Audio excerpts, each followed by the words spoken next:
What's up, tricksters and tricksetas, and welcome, finally, to another Tier 3 sub VOD review, presented by our favorite raiding coach, Altano Papito. Today, at our coaching table, we have our friend, Chops, that is an Omen main, playing on Lotus, in an Immortal 1 lobby. We're gonna say this is Immortal VOD review because, you know, he was peak Immortal 1 player, even though he's Ascendant 1, you get the point, MMR system and that type of stuff. So let's see what Chops had to say to us. Hey Shaltan, here's a bit about me. I've been hard stuck in Ascendant 1 for a long time now, and I've reached the point where I really need your help. My goal is to hit Radiant, and I'm ready to put in as much time and work as it takes. I just finished school this year and took a gap year, so have plenty of time to grind. Okay, so since you already have an enormous amount of time to play Valorant, I will definitely share with you some kind of a training routine that you can use on a daily basis. There's gonna be time efficient and time hungry as well, so I'm not gonna hold back at all, and I expect you to use that routine for the next, I don't know, 2-3 months. We'll see what type of problems you have. I know I need to play more overall, but as soon as I start putting in more hours, I put a lot of pressure on myself. Then I start playing sloppy and cannot focus properly. So yeah, I definitely have some mental game issues as well. After this VOD review, I'm gonna share with you one video and one document that is gonna cover this topic completely. When it comes to the most efficient way to grind in ranked solo queue, and of course surprise, motherfucker. Yo, Alex, thank you for tier 1, man. Muchas gracias. That is gonna cover this topic of mental problem that you have at this moment of time. Also, you know, if you want to get better at anything in life, you need to put in the hours, you know, into that specific topic, and also usually grinding Valorant on 2 accounts is a really good idea to relieve yourself a bit, you know, to not be too stressed about ranking up and stuff like that. You know, your main focus when you're below Immortal 3 generally should always be self-improvement and you getting better as a player. Only after Immortal 3, there can be a bit of stress, good stress, you know, that's actually making you focus and you know, giving you a willpower to grind and that type of stuff. Because after Immortal 3, you know, every game kinda matters a bit. So, yeah. But until Immortal 3, you know, just focus on yourself, king. On top of that, I often overthink what my teammates might think of me, which adds even more stress. Maybe you have some tips on handling that too. Take a look at my previous VOD review that I did on my second YouTube channel. I fully covered this topic, but TLDR is the following. You behave towards your ranked teammates and towards your enemies like they are the AI bots. No, they're just bots. You know, they don't exist in real life, which most Valorant players don't. You know, most Valorant players are just, I mean, mentally disabled, let's be honest. So, you know, you don't behave like them, they don't have any higher ground or upper ground to actually judge you. You know, you're playing in the same lobby with the players that deserve to be in your lobby, and you deserve to be with them. So we are all stuck in the same fucking space, you know? And who is there to judge you? Yes, maybe your teammates are gonna be 200 rank rating more than you. But we are still all, you know, in the same fucking rank, or Immortal or whatever. It's, you know, the difference between Immortal 1 and Immortal 3 player is you know, 0 and 200 rank rating is minimal, for an example. So, giving any emotions into the game when it comes to human interaction is just fucking stupid, because most of the players in any competitive game are literally subhumans. Basement dwellers, especially competitive games such as League of Legends and Valorant, Riot games. Basement dwellers, you just cannot give any into those negative emotions or behave these players have any upper ground over you. We all deserve to be in that lobby. We're trying to win a match. We're trying to do everything what it takes to actually win that game, and that's it. You know? If your teammates start being toxic, but they're still giving information, don't mute them.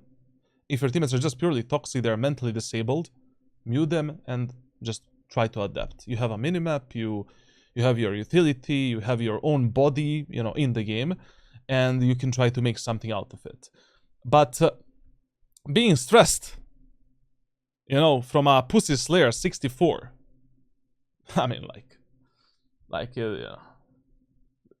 That is same as you know, go into the gym, for an example, for the first time. You know, a lot of people are like, oh, I'm gonna be judged because I'm fat. Whoever judges you in the gym because you're fat is a mentally disabled person. Like instant retardation mode. Because we all have to start somewhere, you know? So, unless you're, unless you're a tier 1 player. Like, what? You know? Or I mean, your teammates are tier 1 players, like, who's gonna judge you? A tier 3 Timmy that won like $200 in a Draculan tournament in Romania, you know, or a tier 2 player that been playing this game for 10,000 hours, like, and is still, you know, didn't do anything in his life for the last 5 years. Like, just you cannot put any emotions in your ranked games, especially.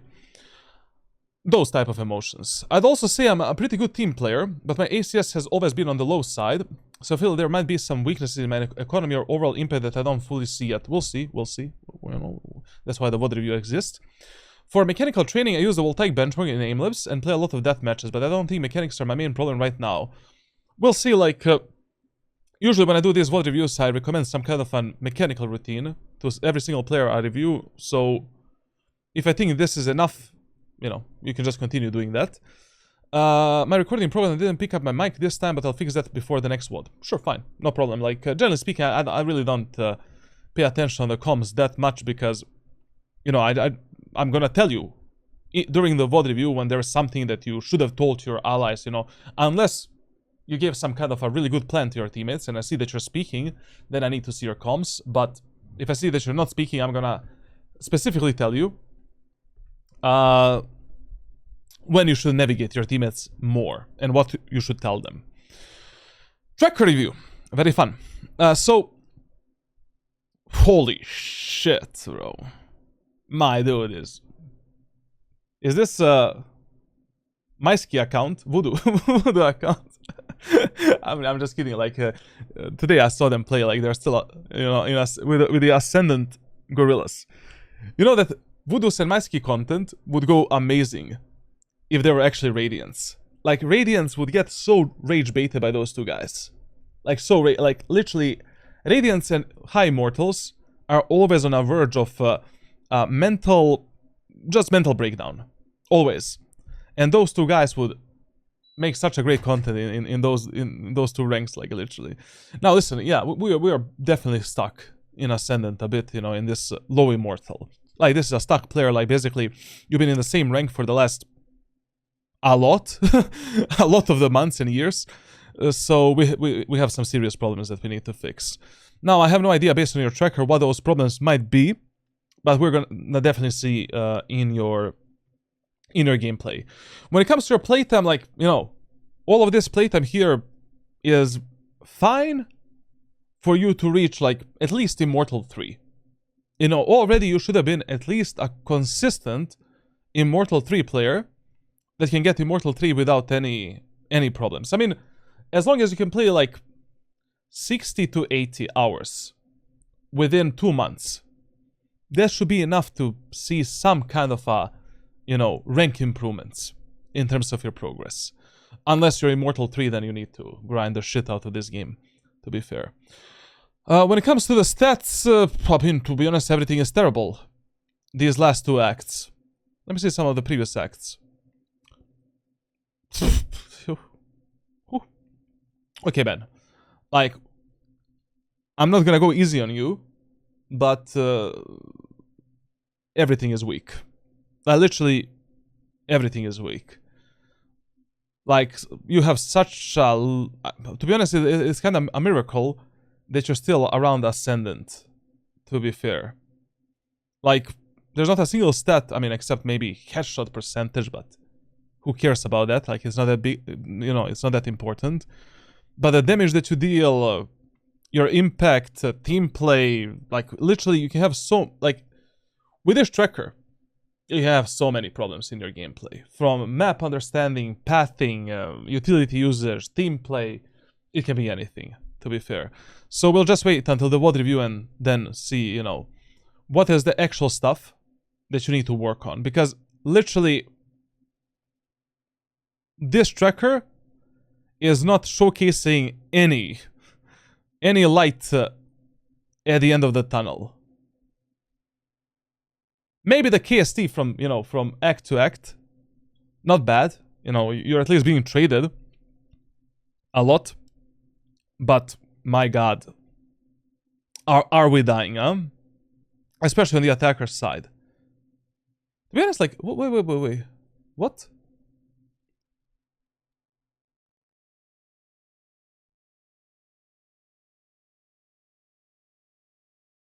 Okay.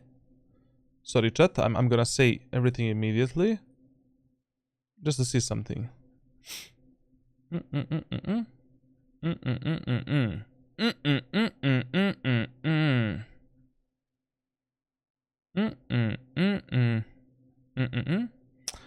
Majority of the acts, like, you have a really poor performance on attacker side. Like, attack is your biggest enemy right now. So I'm really gonna try to hyper focus during this VOD review on your attacker side, like, to see what type of problem it is. Like, is it scaling, utility users, timings? Like, attack is always weak. Your KD, KST, round win percentage usually very suboptimal for the Ascendant and low Immortal. I mean, generally speaking, you know, the main problem of Ascendant players and low Immortal players is that you guys really don't know how to adapt to your teammates. You know, you think you started playing in high elo lobbies, but that's not high elo. Like, you know, even a mentally disabled person these days can get to Ascendant and low Immortal, to be honest. And there's a lot of boosted accounts, boosted players, like a lot of players that gave up mentally. They don't want to play the game anymore, you know, they just play for not even fun, to be honest. They're just going to a match to lose the game and ruin someone's day. So that might be a huge problem on that attacker side. When it comes to everything else, I really don't know what to say. Like, a lot of gaps, both in terms of economy, in terms of the rounds that you play. Like, for example, having this level of performance in pistol rounds and eco rounds as an Omen main is unacceptable.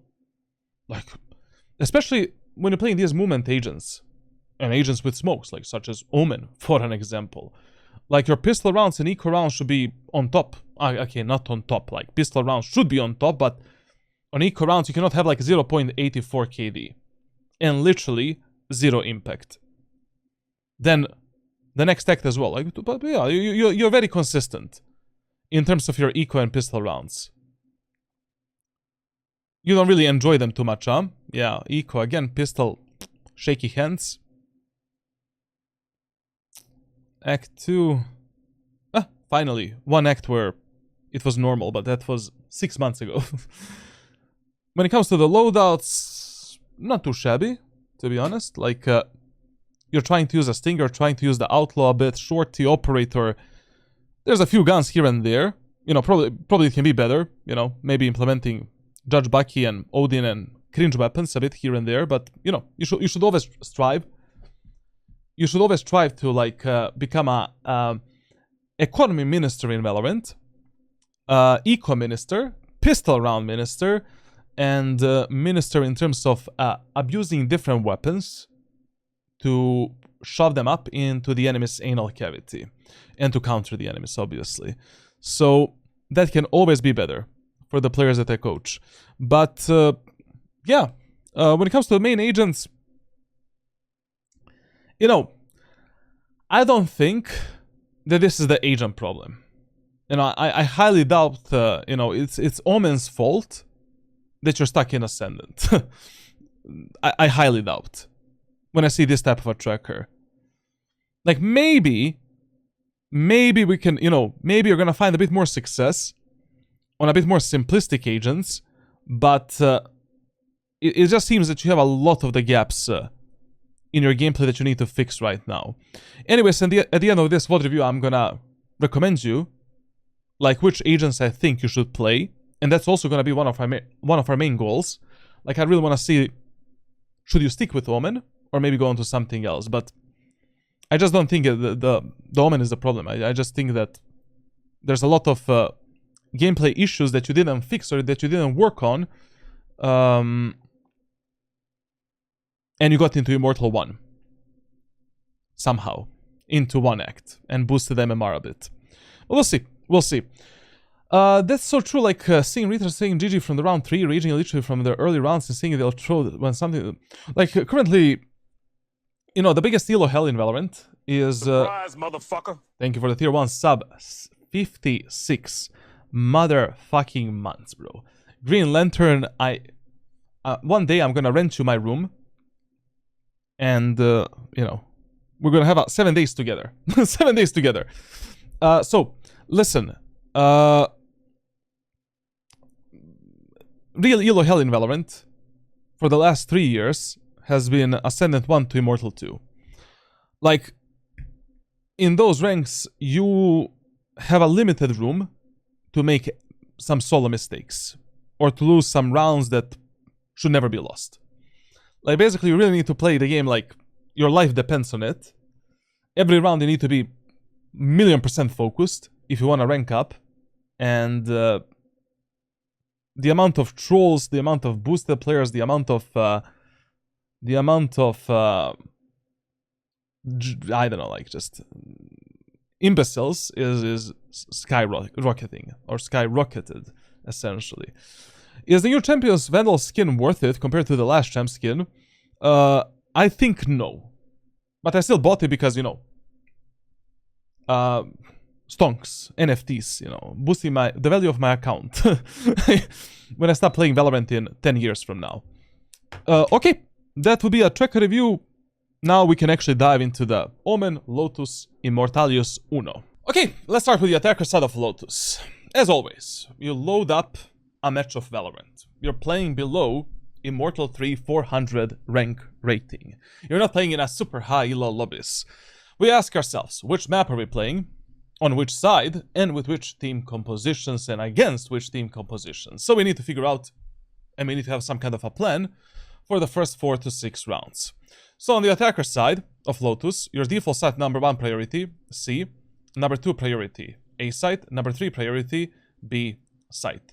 Generally speaking, in the first 4 to 6 rounds, you mainly want to focus yourself on testing enemies on C site and testing enemies on A site, before you even decide to touch the B site at all. In the perfect world, in the best case scenario, you will never need the B site, and the C and A are gonna be very weak for the enemy team, or maybe you can mix it up a bit with some splits, fakes, and stuff like that. Generally speaking, the best pattern of pushing and the best idea to be done on Lotus in the first 3 rounds is doing a 5-man execute onto C site, and then in a 4th round, changing it a bit. Faking C going A, faking A going C, doing a 5-man push on A. It really depends. Why should you avoid the B set as much as you can? Postmans on B set are, you know, God help you. Like, it's really hard to support your teammates everywhere. Most of the times you'll be able to support only one of your allies and play with him on a refrag potential. And what your teammates do in other areas of, you know, this godforsaken part of the map, only God knows.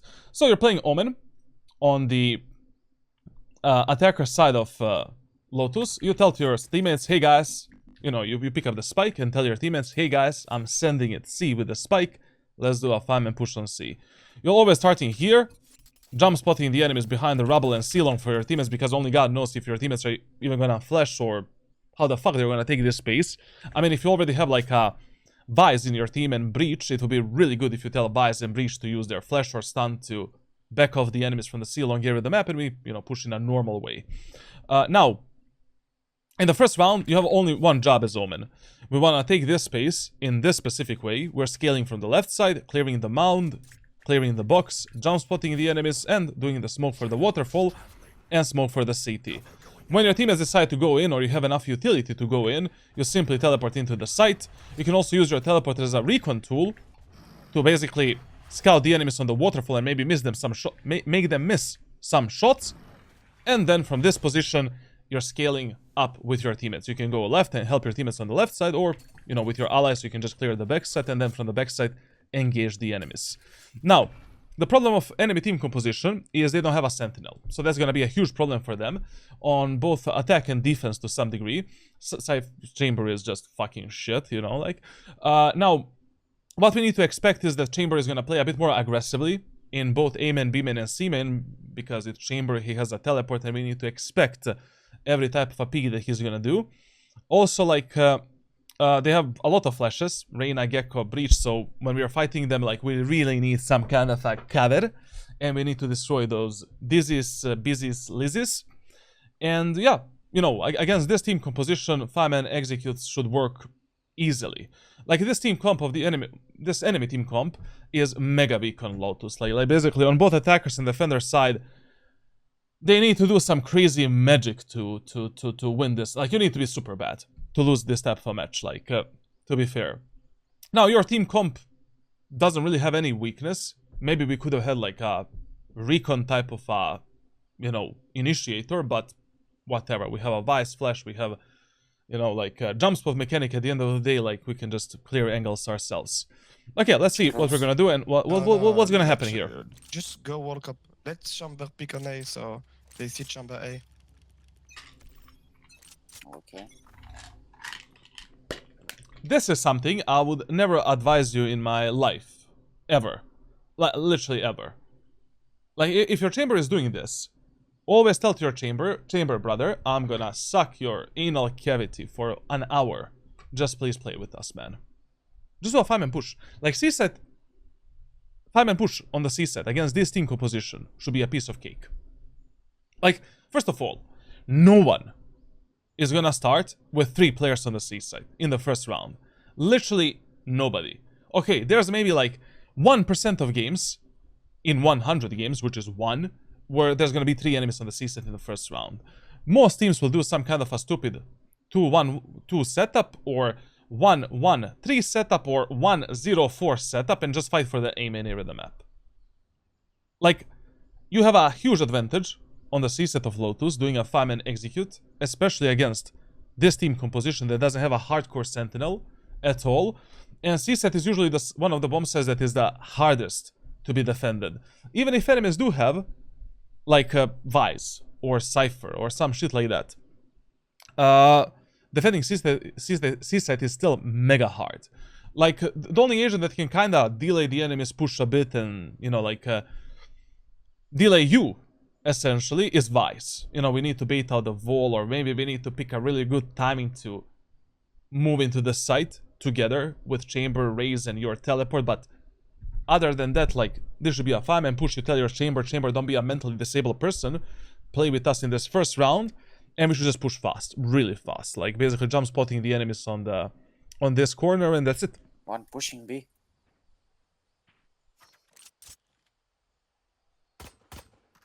Like, this is never worth it. Like, never.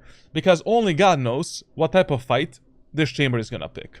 Like, here you just got lucky a bit that Gecko made an enormous amount of footsteps. I don't know how is this I don't know how is this like an Immortal lobby, to be fair. But you know, Ascendant Immortal lobby. This is Ascendant 1, between Ascendant 1 and Immortal 1. But brother, like, this is just crazy. I guess I'm the problem, really, I don't know.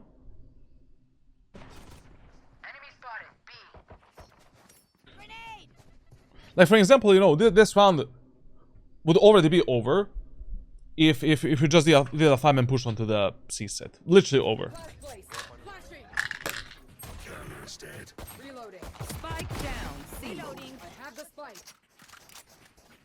Listen, when you're engaging the enemies with...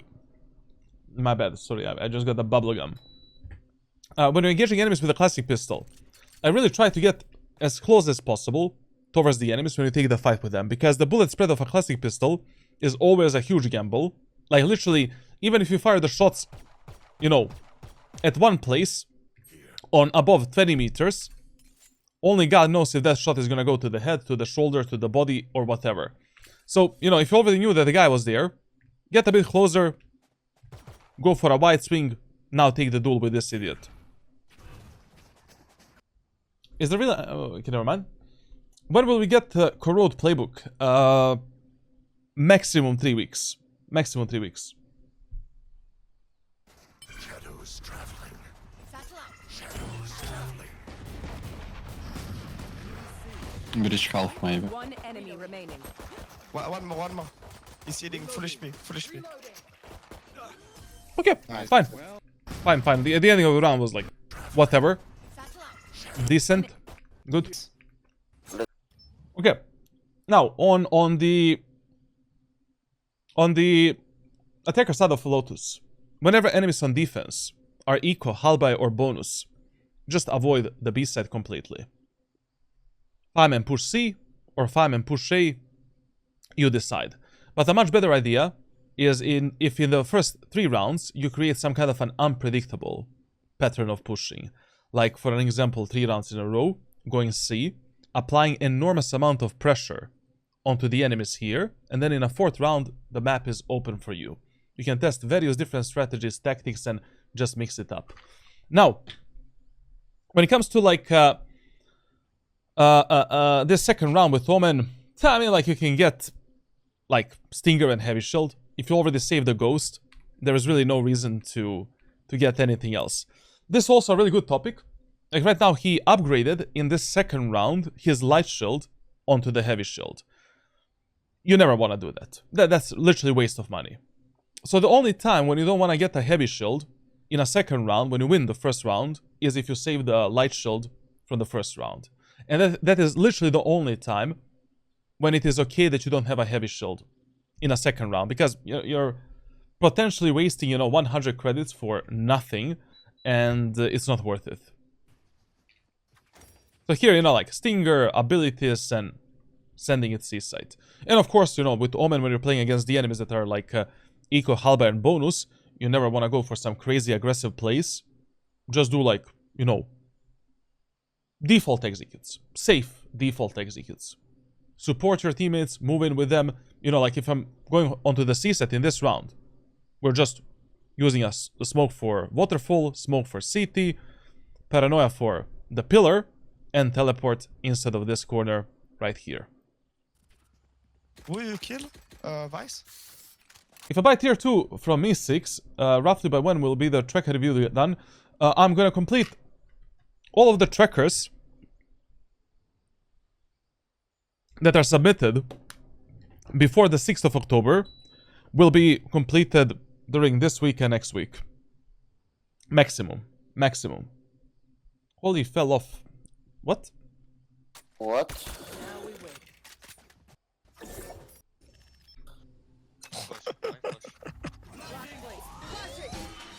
Okay, maybe we don't need like 2 flashes to take the space, but at least your teammates are using utility, which is a really good sign. Cover going out. Cover going out. Chamber pure. Die.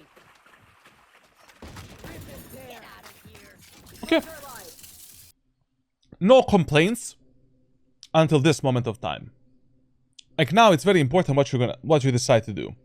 So first of all, when you're playing these eco rounds on the attacker side, anti-eco rounds, your main job is not only to win this round, but we need to win this round with the least amount of casualties possible, so that we are building a strong economy for the round number 3, number 4, number 5. So right now, with 5 teammates alive, you have 2 options.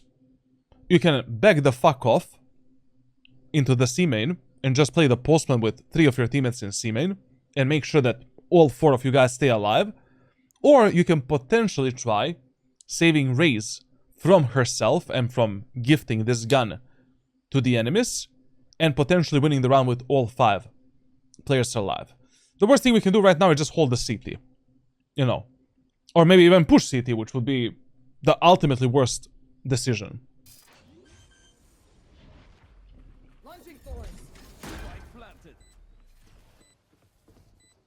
I mean, even here, like, playing with this guy is also a good idea. Like, but you need to choose to play with someone. I mean, why are you holding an angle that your teammates are already peeking? If you already see that your monkey, chamber, is running like this, get close to the angle, and be ready to refrag him. Period. We don't want to lose people for nothing. Which heal is this? I missed it. Like, Ascended one, Immortal one. But anyways, you should have been with you should have played with a Raze. You know, in this situation, Raze was your most aggressive teammate that has the highest chances of dying. And in the post plans, 90% of times you want to play with an aggressive teammate that has the highest chances of dying. Especially if that teammate is taking additional space for your team and is doing something that is maybe not necessary, but it might be useful. Enemy CT. This right here. Mega bad. Like, mega bad. This early on in a match, you really want to take care of your economy and economy of your teammates as well. Like, if you think that this enemy is CT, wait for your teammates to take the fight with this enemy, and then on their contact, swing out and take that fight together with them. You cannot be the first contact because in ranked solo queue, like, you never know if your teammates will take the fight with you if you're playing in the lobbies below 400 rank rating, to be honest. But also, taking a solo fight here, why? You know, you're playing Omen. What are you building? Like, your Omen ultimate. Who the fuck cares about the Omen ultimate? Literally, like, you know, nobody gives a shit about it. But, you know, like, here, not saving this Ghost and Stinger for a third round is just... then you're gonna play a bonus round. Like, you're just... like, by dying here, you ruined your chances of winning the third round. And that's what players don't understand in Valorant. Like, a lot of these economy decisions they make, and these type of stupid plays they make, ruin their economy for the future rounds. Like, and this is important in every competitive game. Like, this type of mindset you want to have in CS2 as well, and every game with an economy. Like, for example, in CS2, like, I have 2.0 KD, essentially. Like, I only die when I need to die. You know, when I need to force a fight, when I need to take a fight. Like, most of the fights you can take with your teammates. You can save, you know, guns. You don't need to fight every fucking fight in the game. Like, your only job in Valorant is just planting the spike, detonating the spike, winning the round in the most painless way possible, and moving on to the next match and next game. Like, you're basically working a 9-to-5 job. Like, efficiency over anything else, if you want to, you know, rank up faster. Yeah, you can. Now this one, you know, my dude is playing a stupid sheriff. And once again, we should go C. But, you know, if you had a Stinger and Ghost, I mean... Yeah, you can do that if you want.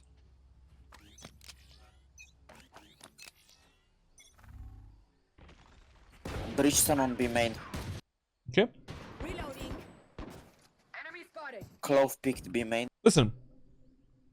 This is, you know, I'm never teaching players. I mean, not teaching. I'm never promoting to players that they should be some crazy IGLs in ranked solo queue, because that's impossible. Like, it's impossible most of the times.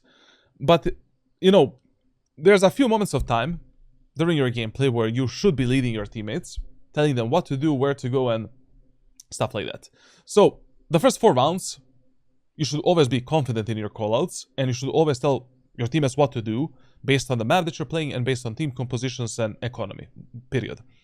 Also, in the middle of the round, whenever your team makes some kind of an advantage, opens some space, or we trade a few numbers left and right, it would be good if you give to your allies an idea what should be the next move.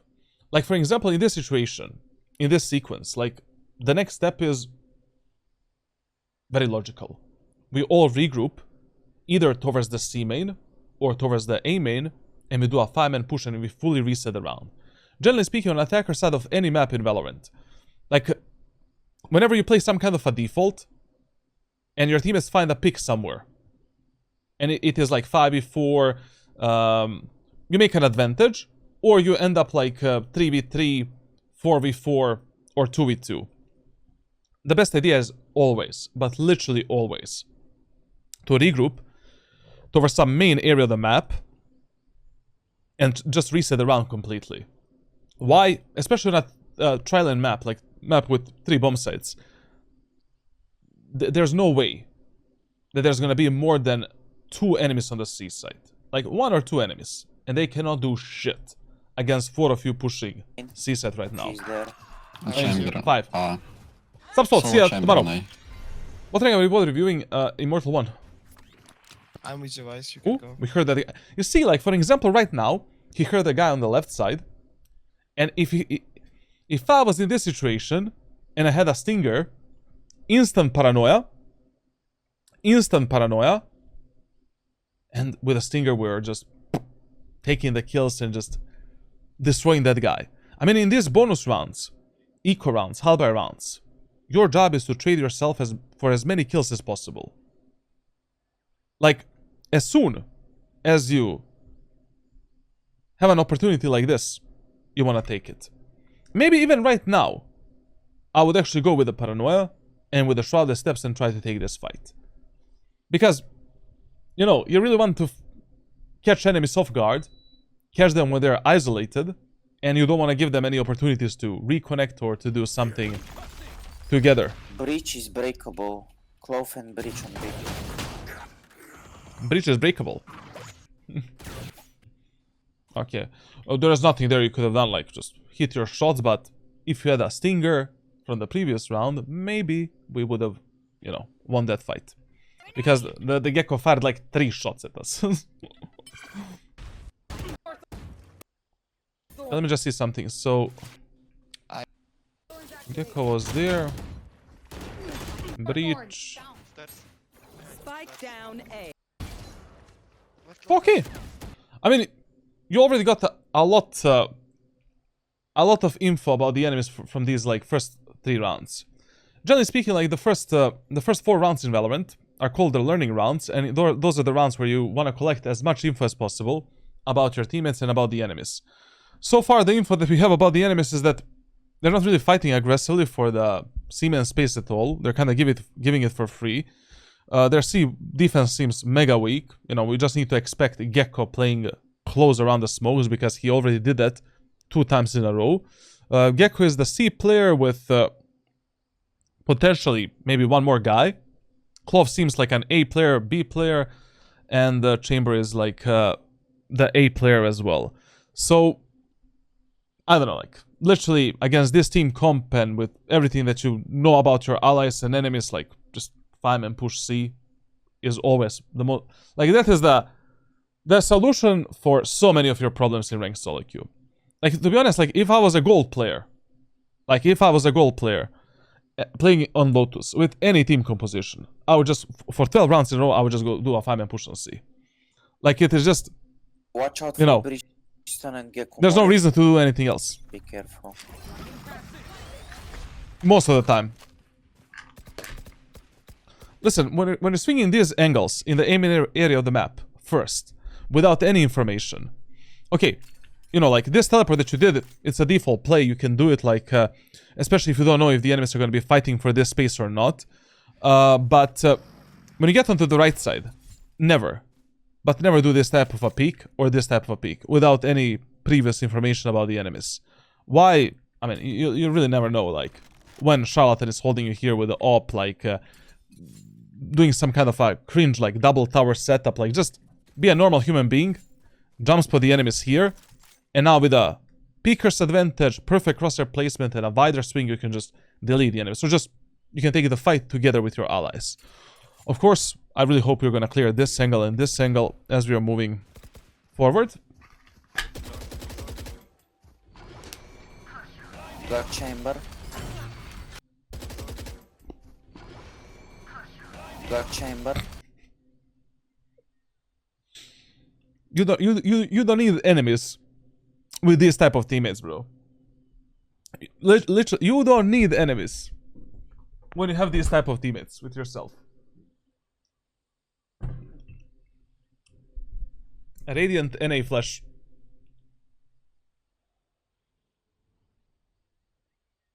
Do some guess the rank, please. I did it yesterday.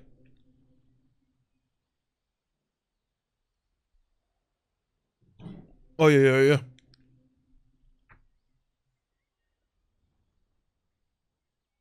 Madre mia. Listen. I'm just gonna based on like you know, pre-assumption, I'm just gonna say this because when you open these doors, you never want to run it down. Like, you never want to do this. You always want to wait for doors to be in the middle. Take this type of a fight with the enemies. Check that. Check this. Check this. And now scale in and take the space with your teammates. You don't want to get fucked by some timing or some shit like that. To be honest, like, you would have been annihilated by your breach flash anyways. This is that timing, for an example. Now, you know, you got... There's nothing you could have done better. Like, next time, just be ready for both enemy breach flash and your breach flash. Like, I don't know what to tell you. But, okay, let me tell you something. Let me tell you something. Let me tell you something. Why? Why do I prioritize C-set so much in ranked solo queue? The amount of mistakes that your teammates can make, especially when you're playing Omen, are mega limited. Mega giga limited. Like, they, especially against a team that doesn't have a sentinel, like, you can compensate almost every fucked up shit that your teammates do in this area of the map with Omen. Almost everything. Your teammates are dying early on from an operator there. No problem. Smoke here. TP inside of that smoke. Pressure that guy. Use a paranoia. Like, your teammates are getting fucked through the B-man. We can lurk through the B-man, then connect with our teammates later. Done. Like, there's nothing that your teammates can do that you cannot compensate with Omen in the C-main area of the map. And there's not a single fight they can take that you cannot take.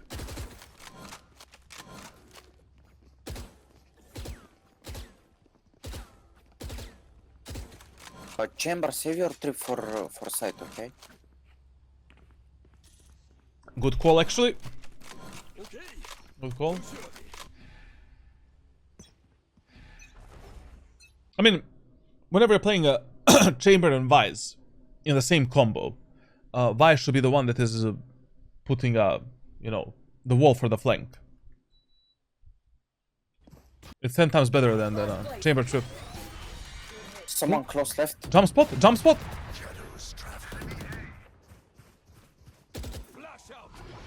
Good, good, good. Don't, like, listen. If your teammates are scaling up so fast, like, they're already going out, don't waste your time doing anything. Yes, it's a very good decision. I can see that you're watching me, and I can see that you're trying to follow some of the rules that I say. Like, yes, like, we always need to have someone taking the tree control. And most of the times, you need to be that someone. Like, most of the times. Very good that you're taking your time to do this. But fuck it, you know, like, if your breach is just doing this, you know, running it down, speed up a bit. You don't have time to waste. If you have a paranoia, just open the doors, drop a paranoia here, then just fucking run it down. With a paranoia, anyways, you clear the right side. Enemies are not gonna hear you. You just need to focus on the left side. Check this, check that, move in. Don't spam the tree. Don't waste your time, because right now, I mean, another horrible thing right now is that your teammates don't have a smoke for the tower as well. I mean, like, before you even started clearing the tree, we should have, like, dropped the CT smoke, smoke on tower. That should look exactly like this on the minimap. And then we open the doors, send it, and just get the fuck out.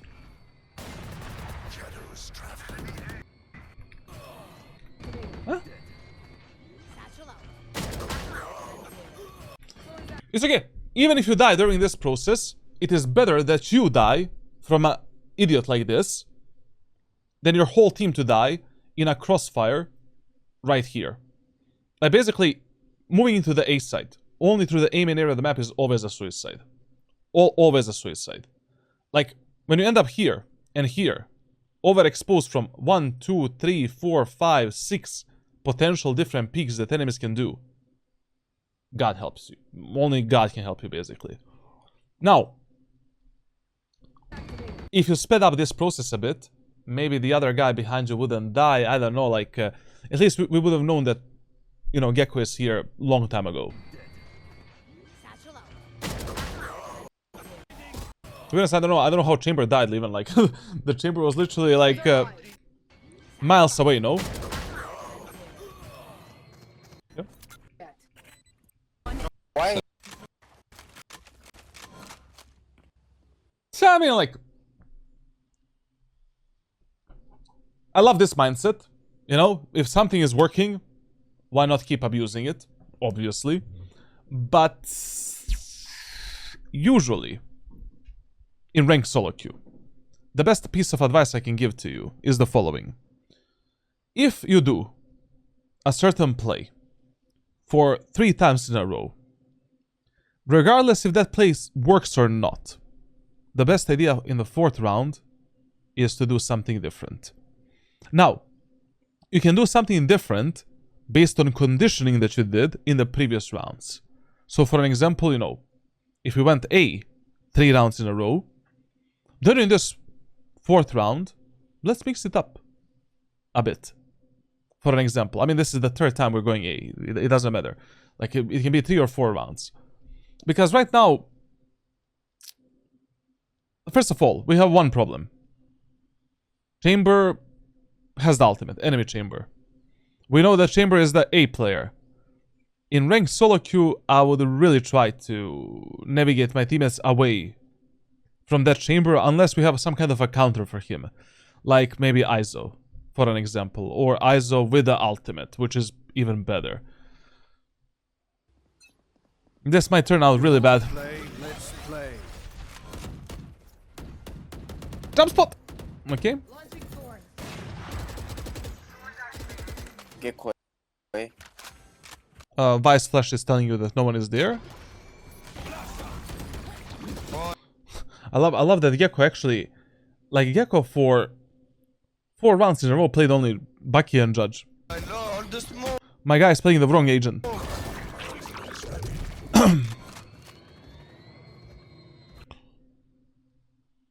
Focus on scaling up better and faster with your teammates. You know, like, for example here, it's very good that you came back to deal with this Clove. I mean, we need to do it. We're kind of forced to do it. But as soon as you did, and you see that your breach is peeking right, he's taking the fight on the bomb site. We're doing a smoke, and we're trying our best to position in a way where we can support this breach. So for example, after this Clove kill, okay, let's move in. While I'm moving in, I'm gonna be using this one-way smoke here. And now, you know, taking every single fight that my breach wants to take.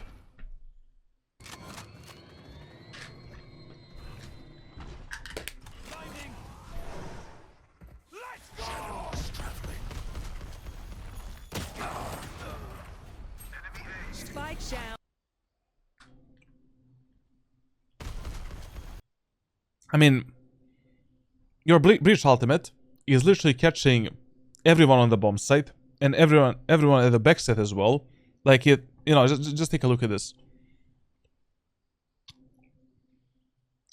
I don't know why are we using any paranoia or anything.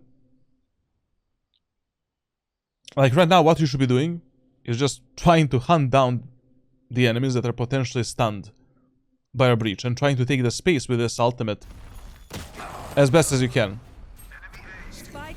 Like this time that you wasted here might cost us a lot. Down A. He's pushing C. He's got him. Cover going out. Here. Maybe you can take spike and TPC. Let go. Maybe one drop, no? Breach Breach was also... Go see Vice, go see Vice. That was scary, bro. That was scary, man. You have trap for C. Where are you going? Enemies don't have smokes. We are 3 versus 2. Where are you going with 26 HP? And a smoke can shroud the step. Fuck you, bro, like. We're 3v2. Just play from C long. Behind chamber, if you want. Plus we have a Vice Flash. this is not worth it. Like for example, this would be worth it if you were playing some kind of an eco or halberd round, you had a shit weapon, and this would be worth it if, for an example, numbers were equal, or you were in the numbers disadvantage. But in a 3v2 with a Phantom, even if you had 1 HP.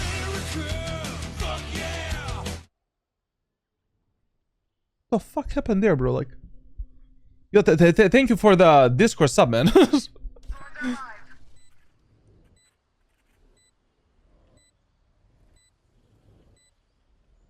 Water. One enemy remaining. One more water. Okay. Chamber want to talk to you. Now, I mean, we can keep going A, like, but just keep in mind that even if something is working for you, it is very good in ranked solo queue, changing things up at a certain point. Because at a certain point, you need to pre-assume that enemies also have a brain, and that potentially they're gonna start thinking, you know, and adapting a bit. Now, only God knows when that's gonna happen, but based on an average ranked player in solo queue, they activate their brains like after 3, 4, 5 rounds. So that's why I'm advising you to do this. Push, they push. Nice, good job. Very good.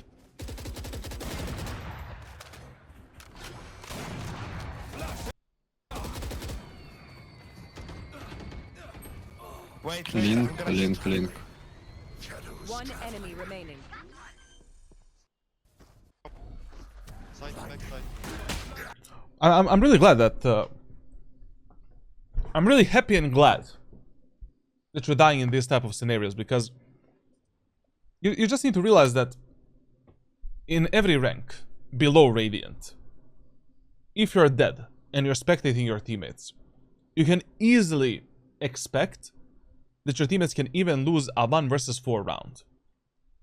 Like, a 1 versus 4 round is actually losable. Especially in higher elo lobbies with mentally disabled people, where they basically, like, you know, disrespect everything and they don't give a shit. So, if you're already here, the enemy Reyna at the backside, wait for the breach to plant the spike, use paranoia, and just delete this guy. Get him out of the server. And why do you need to be the first contact? Why do you need to force this fight at all? You know, fuck the economy, fuck the KST, fuck everything. Like, it's just... especially now, like, Raze is B, Vice is C, and Breach is alone on the A side. If Breach dies, round is over. The thing is, like, you already made so many of these undisciplined mistakes where you are forcing some kind of a solo fight that I'm just a bit scared that this is fully engraved within your gameplay. And there's probably, like, at least, like, a few rounds in every single match that you lose, where you lose because of these type of mistakes. You know, you force some kind of a fight that you don't need to force, or, like, basically, you don't wait for your teammates to accomplish some tasks, to play together with them. Like, you just force everything alone. Oh, wait.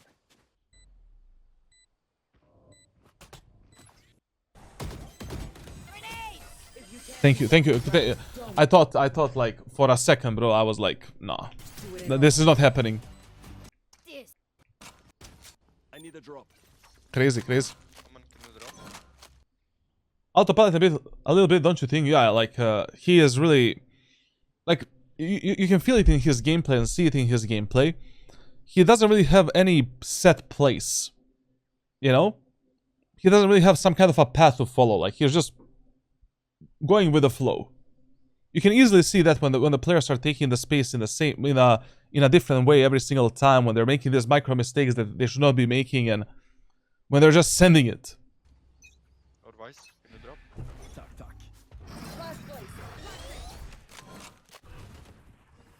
Cover going out. Okay. Okay.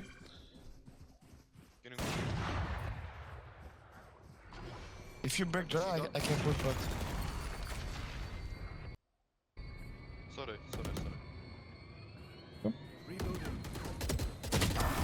Okay. I mean, fine. Fine. Thorns are live.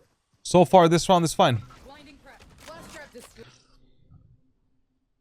Remember, like, you know, 3 of my teammates are going through the Amen area of the map. We need a tree control. Let's take it. Let's better, like, you know, let's deal with that gecko. One heaven. Because the gecko is definitely there, like, with the judge. Maybe not, I don't know, like, but he played there too many times. Gecko 3. Yeah, he was 3 with the judge.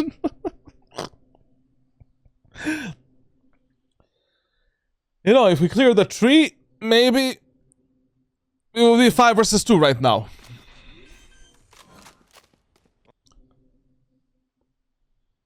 During the postmans, and as you're taking the space, I really need you to focus a lot more on the minimap and focus on your most aggressive teammates that have the highest chances of dying.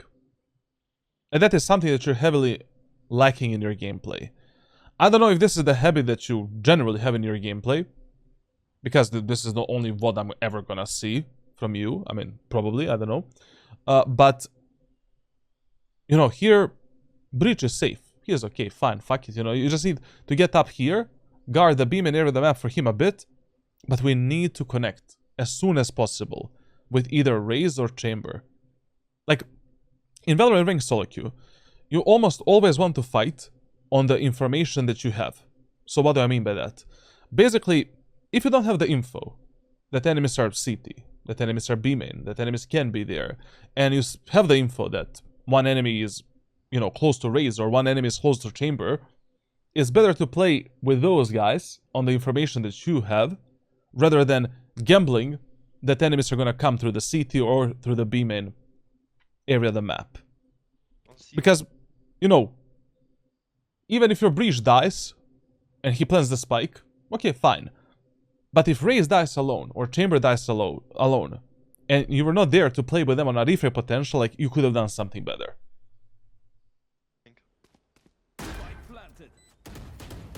Like, this also, level of awareness 0, like, I don't know how we were not expecting the guy in the B main area of the map, but we'll need to work on that problem.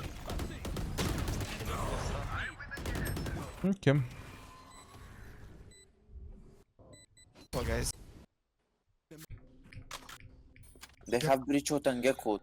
This is why ending up on the B side should always be your last resort. Like, right now, on stream, I played a Lotus match on the attacker side. We won attacker side 10-2.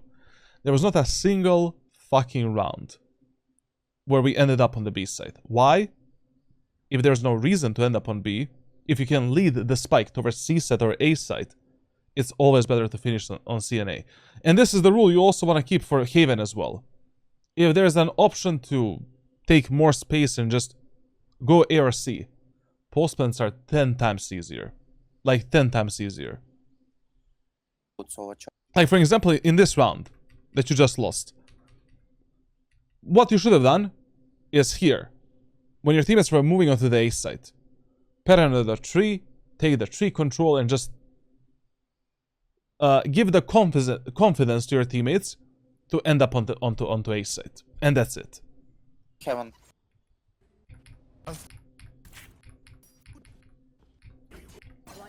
Be careful. Destroyed my flash.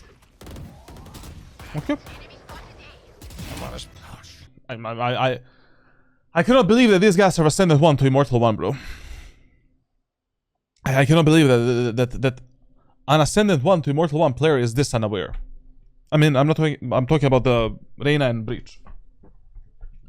Every round, my dude is teleporting behind this rubble, and they're like, no, fuck, Aftershock.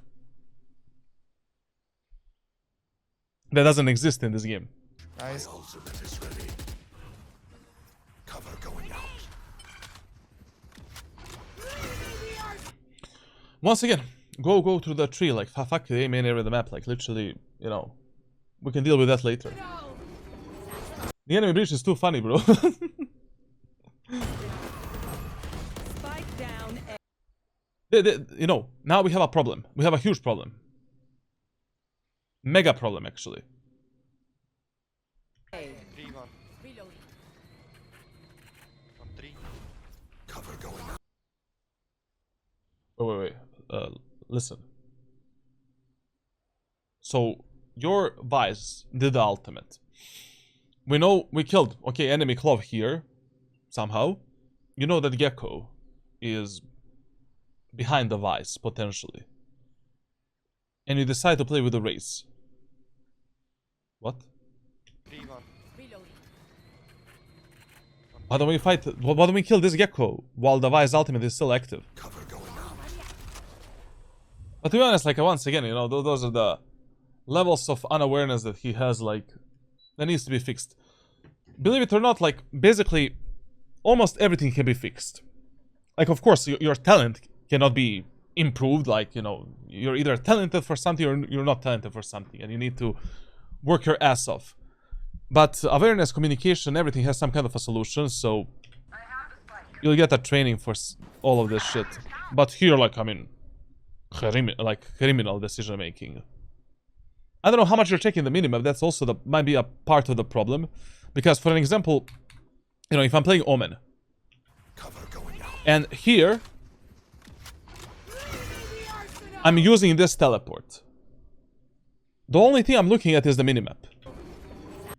Because while I'm using this teleport, anyways, I'm useless. You know, I'm not doing anything. Like, literally, I'm standing still. And I have like 1 second, 1.5 seconds to look at the minimap to see what the fuck is going on. While I'm flicking towards this Clove in the smoke. And now I have the info that Gecko is in the tree. He will probably push behind the rubble, because if he stays in the tree, he knows that he is mega stuck there. Plus, he has a spike. And I have the info that I should be playing like, I should be playing with a Vice and not with a Race. Spike down A. 3-1. Reloading. On 3. Cover going. Oh, to be honest, like, here you should just simply use your ultimate to pick up the spike and plant the spike on A set and not even bother with it, to be honest. I would not even bother fighting this Gecko in a clean fight. Take spike, maybe. Yeah, I don't know. it's a good idea. I'll drop for you. TP. Take your spike.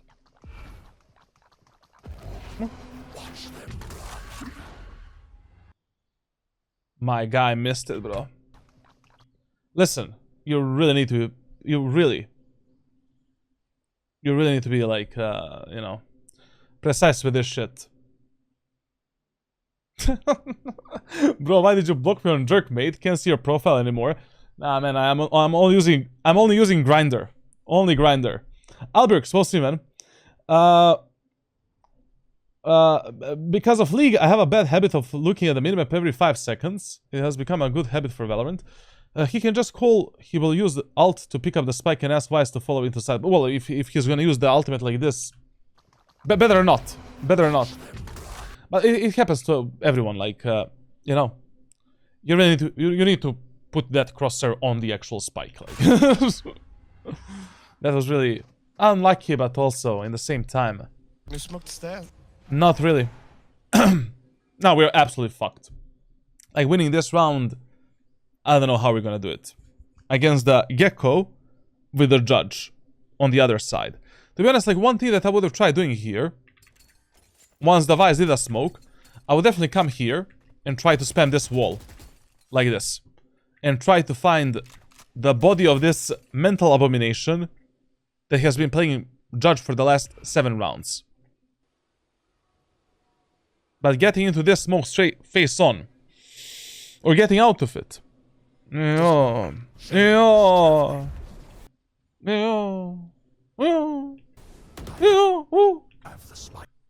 live to fight another day. But we don't know where's the chamber. That's a bit of a problem. 30 seconds left. Why are we checking the tree, bro? Like, at this point, we should already have a basic understanding where the enemies can be. You know, CT, drop tower, main. One enemy is in the A main. So, like, and planting the spy here fully open from the drop. Oh yeah! Monster on the loose! Spike planted. Reloading. Cover going out. I must be, boys. One enemy remaining. He's in 3 maybe. Good positioning. Good positioning. Very good smoke and good positioning. I love it a lot. Love it a lot. I mean, smoke could have been better, but good ideas. Why do we fuck up everything, bro? Like, my guy is allergic to a proper team play and refray game. Like, he has some kind of an allergy there. Like, I cannot believe, like, he does a good play and then a shit play. A good play, then a shit play. Why do you leave that Raze alone with 10 HP, bro? Like, spike is planted for you. Chamber can go either left or right. He cannot go anywhere else. Last player standing. I would suck this microphone right now. Not play But I fast. cannot open my mouth. I've already coached for like 7 hours today. I lied, it was 5 hours. Nice. You're making things harder than they should actually be. You really need to simplify your gameplay a bit more. In these, you know, post-plan situations can be much better for you. Like, much better. You need to analyze a bit more, like, how should you position yourself based on your most aggressive teammates or based on the teammates that are most useful for you at that moment of time. Time to explode. Are you from Balkan by any chance? Maybe? Who knows? Okay. Reloading. Reloading. Cover going out. They have shotgun faster. Good, good. I want to say, you know, scale up, scale up. Just smoke. Oh. Now listen, if enemies have one guy that's been playing shotguns 24/7, we better clear these smokes with full care. Also, in this type of games, you really want to have the shorty as a primary, secondary weapon, you know, so that you can potentially counter that shotgun player and maybe, you know, get in a smoke with a shorty and clear it with a shorty. I don't know, but just now getting into this smoke without recon abilities is gonna be hard. I mean, we have a raise boombot, maybe we can use that. Very good, we cleared the box. Blinding. Off your feet. Stealing sight.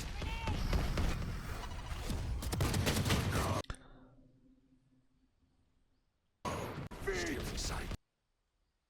I can respect this. I can respect this. Like, to be honest, you know, we are 4v5. We're getting pinched by the enemies from the B-main, from the long, from the site. It's okay. You know, maybe there was no reason for us to spend this much time in you know, in this main area of the map, but it was a decent attempt. Generally speaking, like, when the breach is using ultimate, like, most of the time, your idea should be to get across his ultimate, to dodge it. Like, most of the time, if you can do that. Like, for example, if I was here,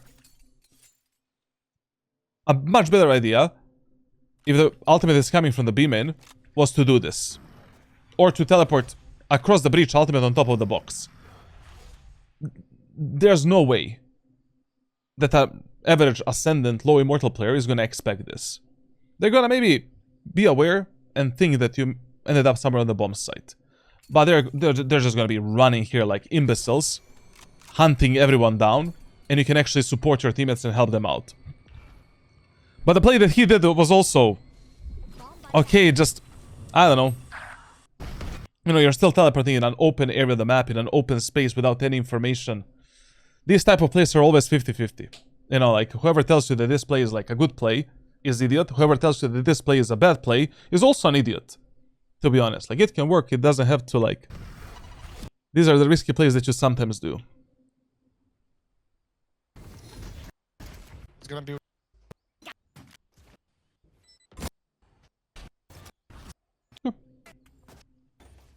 Light from them. To be honest, like, when you notice that enemy chamber likes to take this type of a fight. Or any fight here. One of the best things you can do is like, you know, teleport across as soon as the round starts. And just from this position, clear the angles and engage engage that chamber. Like just clear the right side, top of the mound, back there, this position, and that's it. Like the TP is basically inaudible if done from this spot. When I say inaudible, like barely audible. Especially if you have like maybe some kind of a flash or something like there's no chamber cannot hear that teleport. You want to play? Let's play. Hello, habla español. Shadows traveling.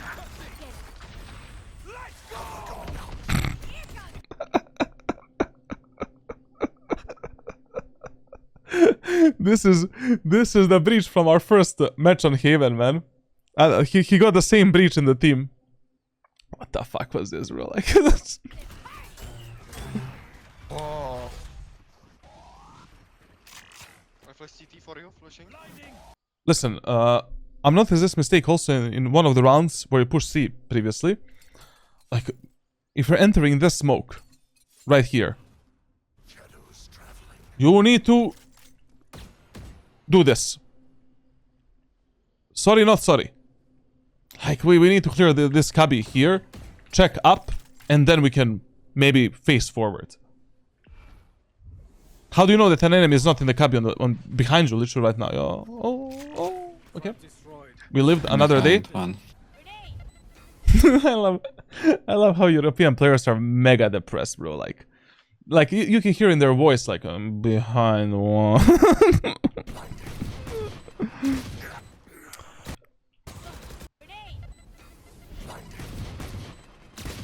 Behind one. Okay, I'm gonna disregard the fight that you have taken. Like, I have a lot of tips to give you at the end of this VOD review, but please never, but literally never hold your utility in your hands if you're not ready to deploy it. If you're not ready to use it. Only take your utility in your hands when you're ready to send it. If you're in the smoke, how do you know that maybe an enemy is not entering the smoke Behind. at this moment of time? I have no idea. I literally have no idea where are the enemies right now. Are they waterfall? Are they CT? How much space they have taken in the CT? Get the info first and then use your utility and just fuck up the enemies with the paranoia, with your raise, boombot, nade, etc, etc. I love European players, man. Like, literally, depression maximus, man. Depression maximus.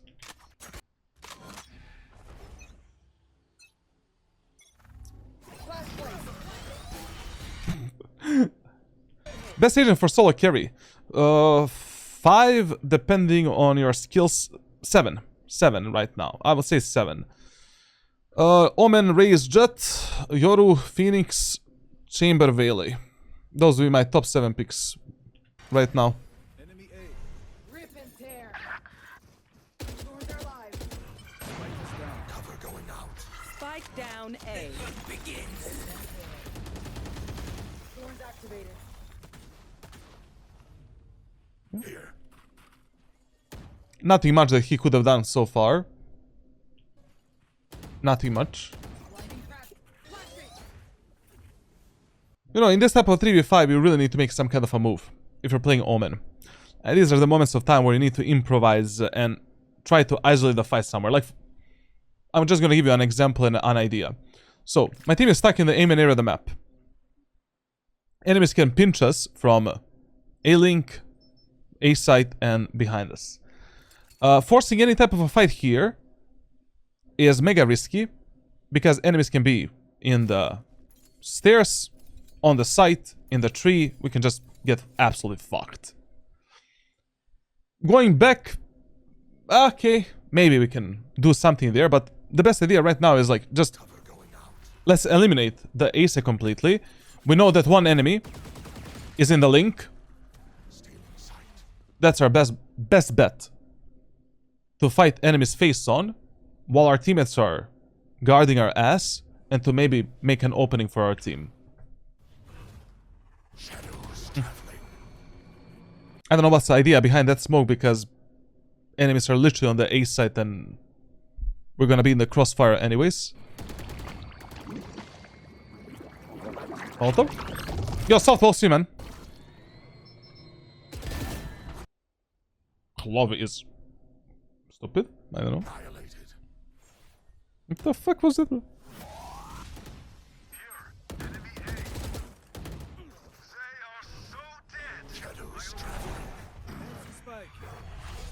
Winnable, actually.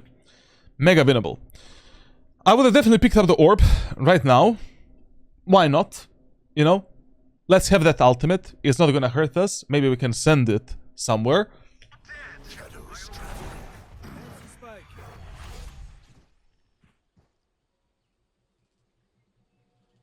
Do an A. Hello? Okay. Not bad, actually. Pretty good crosshair placement. Not bad angular creaming. 30 seconds left. Okay. Now, whenever this happens to you, so basically, you kill an enemy that is not looking at you. That is a huge information for you. Like, huge. Why was Reyna unaware of this shit? First of all, there can be one more enemy on the B site that was supposed to look at this, you know, A-Link here on the map, or maybe it was miscommunication and she didn't get the info that you can cross into A-Link. But another very good info that we got from this round is that probably both Chamber and Gecko are towards on the A side right now. Probably. Reyna was looking towards the B main. Like, she was very skeptical there. So no one is in the B main, like, no one is behind us. That's 100% info. So enemies are right... These two remaining enemies are right now somewhere here. So what do? Go towards the doors, open the doors, go onto the C side, reset the trip, plant the spike here, play from the main, and just win this round in the painless way possible, right? Unimportant. My ultimate is ready. Cover going out. No, another B plant again? Like, this is probably the worst thing you can do right now. Like, planting the spike on the B side, then now the shenanigans begin, bro, like... I mean, at least you're 2v2, you know, we can just go B main and play with the chamber, or maybe spawn. No way, bro, like... No... We're gonna stay on the site. 4 choke points. 4... Tower, A-Link, CT, and B main. Okay, B main doesn't exist, like we have a trip, but... Still. Enemy remaining. Thank you, God. Gecko is mentally disabled. Ceiling. Shorty? Shorty drop in. Shorty drop in. By the way, like, dropping into this smoke from the upper ground is the worst mistake people make. Like, for example, right now, he needs to play from the lower ground. Because, you know, your feet are literally going first into the smoke. You're in a huge disadvantage. Like, you need to drop down here silently and just reset yourself completely.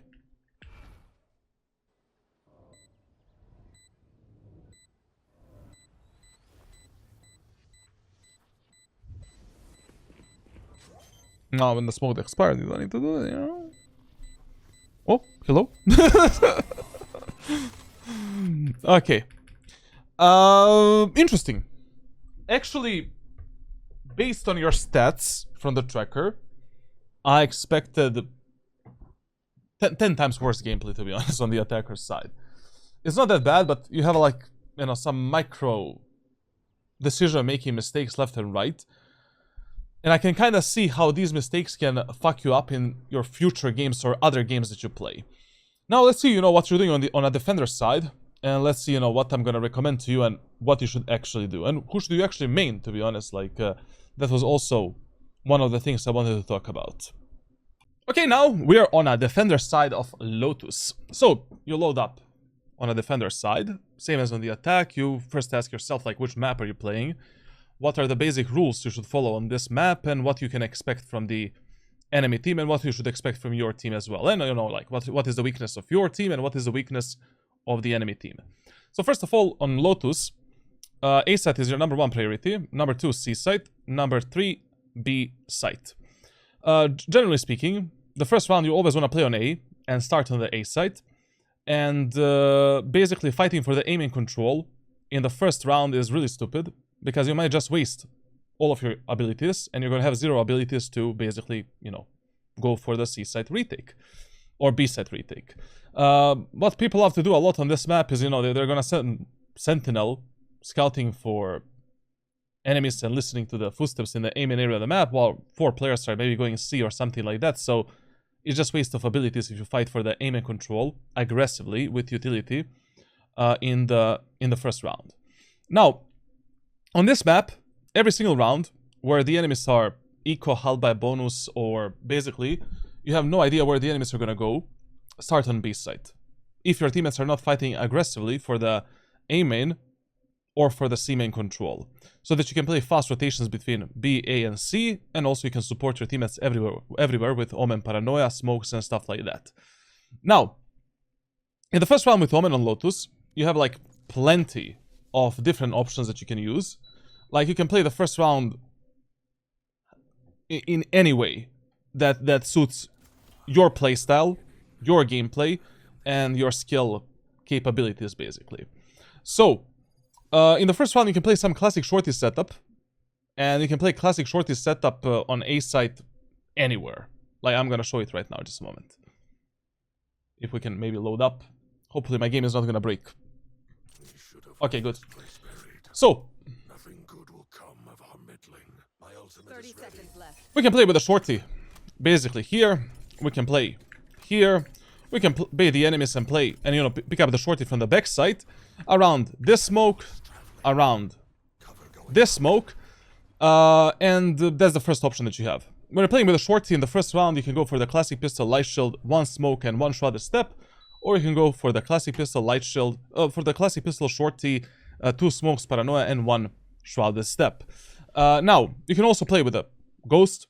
You can also go play with a sheriff if you really want to, you know, like basically holding this angle, going for 1 tap, then rotating toward the site, using this angle, maybe spamming the enemies with the wall, like the map is built out of paper, so you can maybe try to get some cheesy kills. It's really up to you.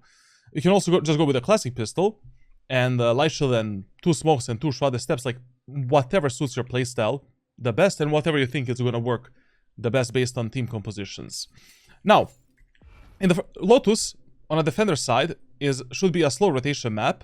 Basically, you're rotating only if you're 100% certain that enemies are gonna go, you know, A, C, B, and you have the info to rotate. But in the first 4 rounds, on any map in Valorant, you should do the fast rotations on the first contact between your team and the enemy team. Why? You have no idea how the enemies are gonna play. You have no idea who are you playing with at that moment of time, you know, how well your teammates are gonna defend the C side, B side, and A side, and it's too much of a gamble that, you know, you just anchor the bomb sites. So, I mean, let's see what he's gonna do. I know. Do a smoke dip. Nice stun. If you can persuade your teammates to not do this in the first round, it would be amazing. Especially with this team composition, there's a huge chance that the chamber is just gonna use the teleport here, scout for you in the aiming area of the map, and just based on that contact, enemies might just rush into the C site. Like, it is absolutely stupid doing this. Like, we're gonna waste a smoke, we're gonna waste a breach stun, potential flash, raise nade, and the chamber teleport for the strategy that might work, might not work. It's too much of a gamble for the first round. Shadows traveling. Good setup, good like utility usage overall. Like, we had a stun, we had a nade. Like, it was actually perfect, to be honest. Like, I didn't see a better A take in a long time during these VOD reviews. But, you know, I mean, one good thing is that at least we have Vice on the other part of the map. Maybe she can delay and stop the enemy's push a bit. But we'll see about that. Rank. He is playing in between Ascendant 1 and Immortal 1. He's a peak Immortal 1 player, so I gave him like Immortal 1 rank for this VOD review. Believe you, Omen. B, B, B. Here you should rotate, to be honest. Like, I mean, there is a chance that one enemy might come back into the A main, but in the first round on both attackers and defender side, you should just prioritize refrag potential instead of going for solo plays. There's multiple reasons for this. I always explained this in my previous VOD reviews, but with these semi-automatic weapons, like, you cannot trust your teammates to take any fights essentially alone. It's easier fighting together. And basically, like, right now, only God knows what your teammates are going to do on B. Also, I know that you're right now holding a potential aim and push, but when you're playing Omen, you need to take the risk of doing the smoke when your teammates are getting absolutely butt-fucked. Like, we need to... And anyways, you know, now, when the Omen is using the smokes, it is completely inaudible. You're not making an audio, so you need to use this opportunity to smoke for your teammates. Like, they cannot take this type of a fight. Oh, 1C, bridge C. Spike. Spike down. Basically, when you stop the enemy's push in the aiming area of the map, you should have immediately dropped down, destroy the doors, and play passively. That's it. And, I mean, not passive, just see what the enemies are going to do next, and see with what type, with which teammate you should be playing at that moment of time. On B. Like, what you're doing right now is just too much of a gamble for the first round. Something like this you can do in the middle of the match. Like, you know, this type of a play where you stay in the A main and, you know, you keep the A main control. Like, when you figure out if you can trust your teammates, you figure out how the enemies are actually playing the game and get some kind of an information and experience from the previous rounds. Now, I mean, we're probably going to lose this round. What I wanted to say is that when you switch the sides in ranked solo queue, no matter how well or how bad your teammates performed on one side, you need to behave towards the opposite side like a new map, like a new match. Because on one side, your teammates might be absolute demons, while on the other side, they might be opposite of demons. Like, I don't know what is opposite, to be honest. So, that's why in Valorant, you know, you should never give up, to be honest. Like, there's plenty of games that you can even, you know, even if you lose a half, 2-10, 1-11, 3-9, every match is winnable. But once you switch the half and you start losing again, like, probably the game is over. Like, Breach waterfall, breach race close to. you see, for example, this kill here is absolutely not worth it based on what happened on the B side and on the C side. Like, you know, you're -2, I mean -1 right now. Yes, you have the spike, but now enemies can be CT, they can be waterfall, they can be B main, they can pinch your teammates on the B side, they can get fucked, and you will be playing a 1 versus 2, 1 versus 3, maybe even a 1 versus 1 retake.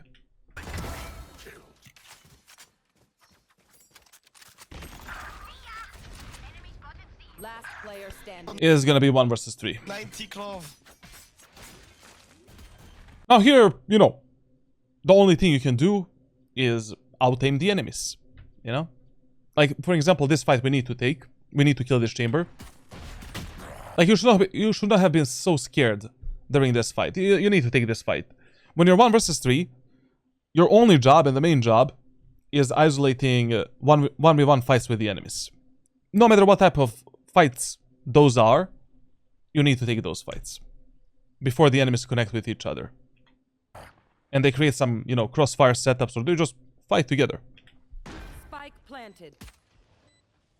Now we are absolutely fucked.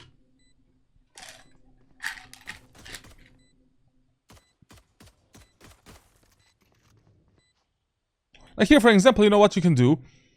since you already have 2 smokes, like you know that 1 enemy is left, you know that 1 or 2 enemies are here.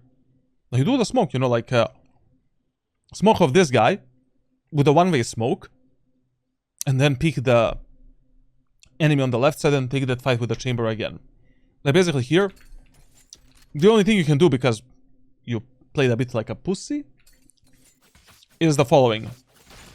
You can do the mid-air smoke here, and now kill this guy, and with a second smoke, we can try to go for, you know,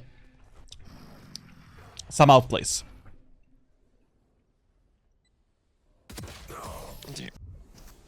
Okay. Now, in the second round of Lotus, when you lose the first round, gamble once again on the A side. Gamble one more time on A. But if you win the first round, second round you should always be playing on B and playing fast rotations between A side and C side. So in this second round, once again, you can use some classic shorty to potentially trade yourself for a few kills and potentially even maybe win the round for your teammates. You can drop the shorty at the backside once again, bait the enemies with a classic pistol, you know, fire a few shots, and then when the enemies are coming towards you, we can maybe use a smoke such as this one and try to isolate some close range fights with a shorty, pick up the gun from the dead enemies, and potentially, you know, give our teammates higher chances of winning this round. We can do what we're doing now as well, but, you know, it's really up to you. By the way, please, when it comes to crosshairs, always use the circular crosshair instead of this regular one for the shotguns. I will probably share with you some kind of a private coaching video that is explaining why you should do this.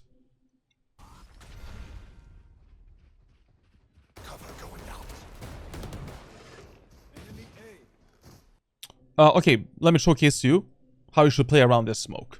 So, you're playing here. The smoke should always look like this on the minimap. They're basically giving you a small cubby right here. Bam. Now, you're basically doing this. You're going in and out with a silent step mechanic, and you're not exposing yourself too much.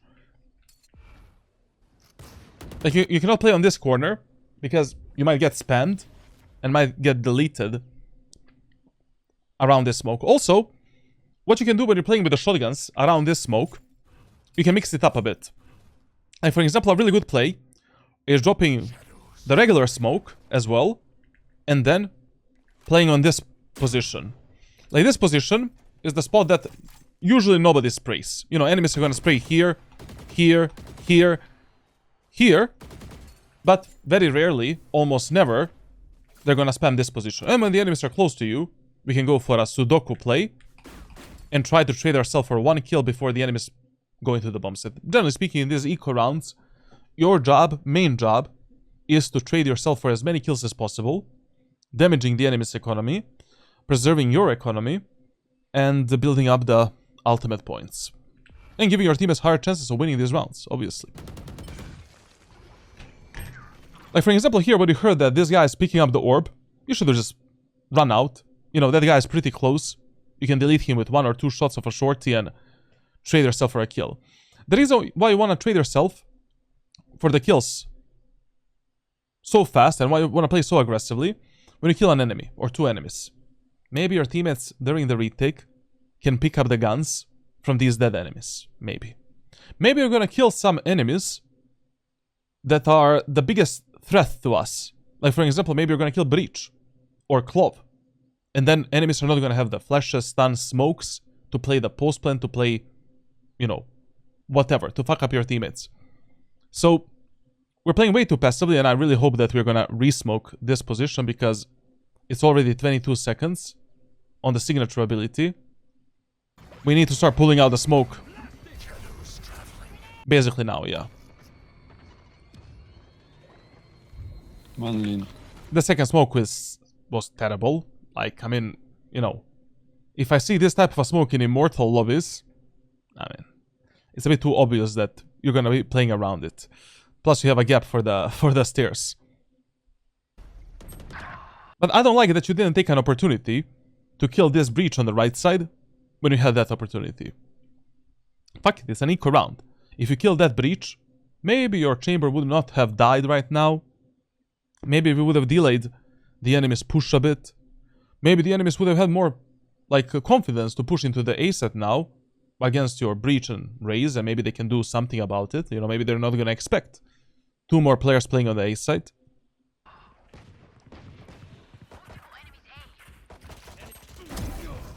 Never mind. This is how Ascendant and Immortal players are playing in 2025. This is something you should always expect, like on the Lotus, on the defender side. Like, you should always expect that someone is holding the flank, even if the enemies have the trip, even if they have the device wall. Like, when you're pathing through this area of the map, you should have expected that maybe there's one more enemy there. Anyways, like, we didn't see all of the enemies on the minimap. We need to pre-assume that maybe there's someone else here as well.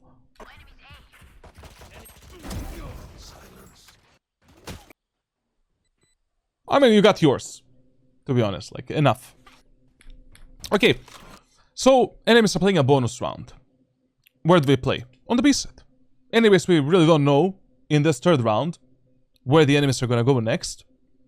Fighting for the aim and control would be absolutely stupid, because we don't know exactly what the enemies are gonna do and how they're gonna play. So we can just start passively on the B side and play fast rotations between A and C. Let's flush them out.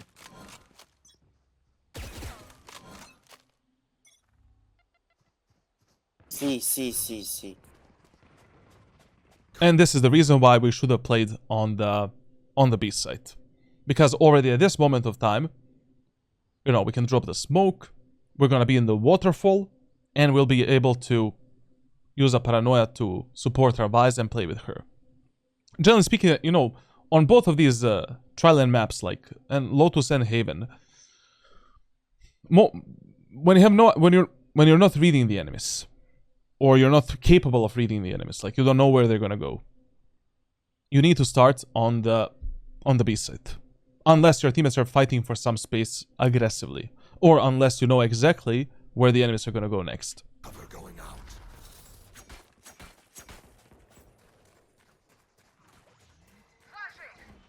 Also, what is really terrible in this game is that your Vise is giving the enemies a complete control of the C-main area of the map.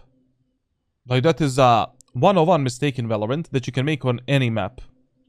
The problem is, when you're playing so passively, such as this Vise, first of all, your team doesn't have a flipping idea how many players are here.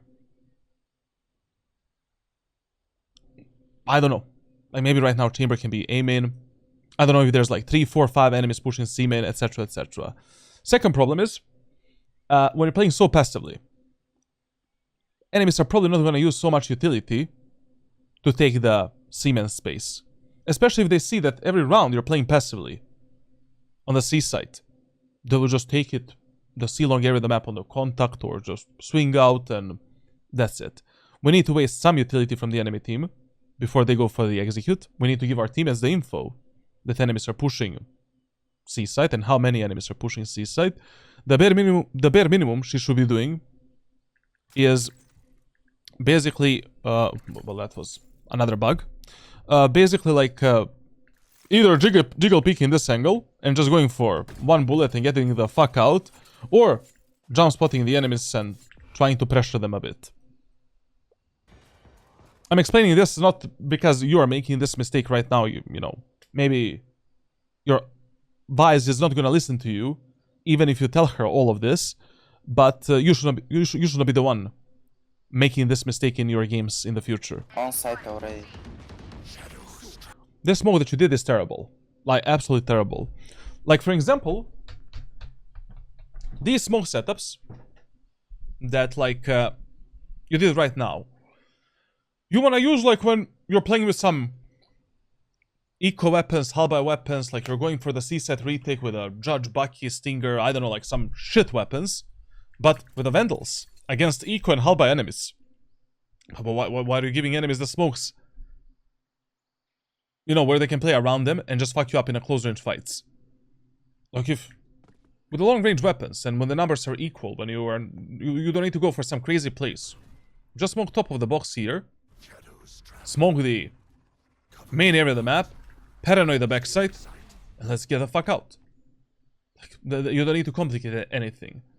And in the rounds where you are in some kind of a disadvantage, like then we can create some fucked up setups, you know, doing this type of a smoke, doing this type of a smoke, and now, you know, closing the gap with the enemies and clearing the smoke one at a time, like trying to maybe wrap the enemies through this smoke, like popping out with a paranoia shrouded steps, like. But in this round, I think that this smoke is probably gonna fuck us up and cost us this round. And also, it is criminal that your breach is already going out. He is running in front of you. You need to close the gap with him. Like, I mean, if he wants to fight, then go out now. We go out as well and we support him. And we should be pathing towards the breach and not towards the raise, because breach has much higher chances of dying rather than raise. Yes, come on, fight. You play this retake way too passively. Way too passively. Like we have a paranoia, we had two smokes, like shrouded step.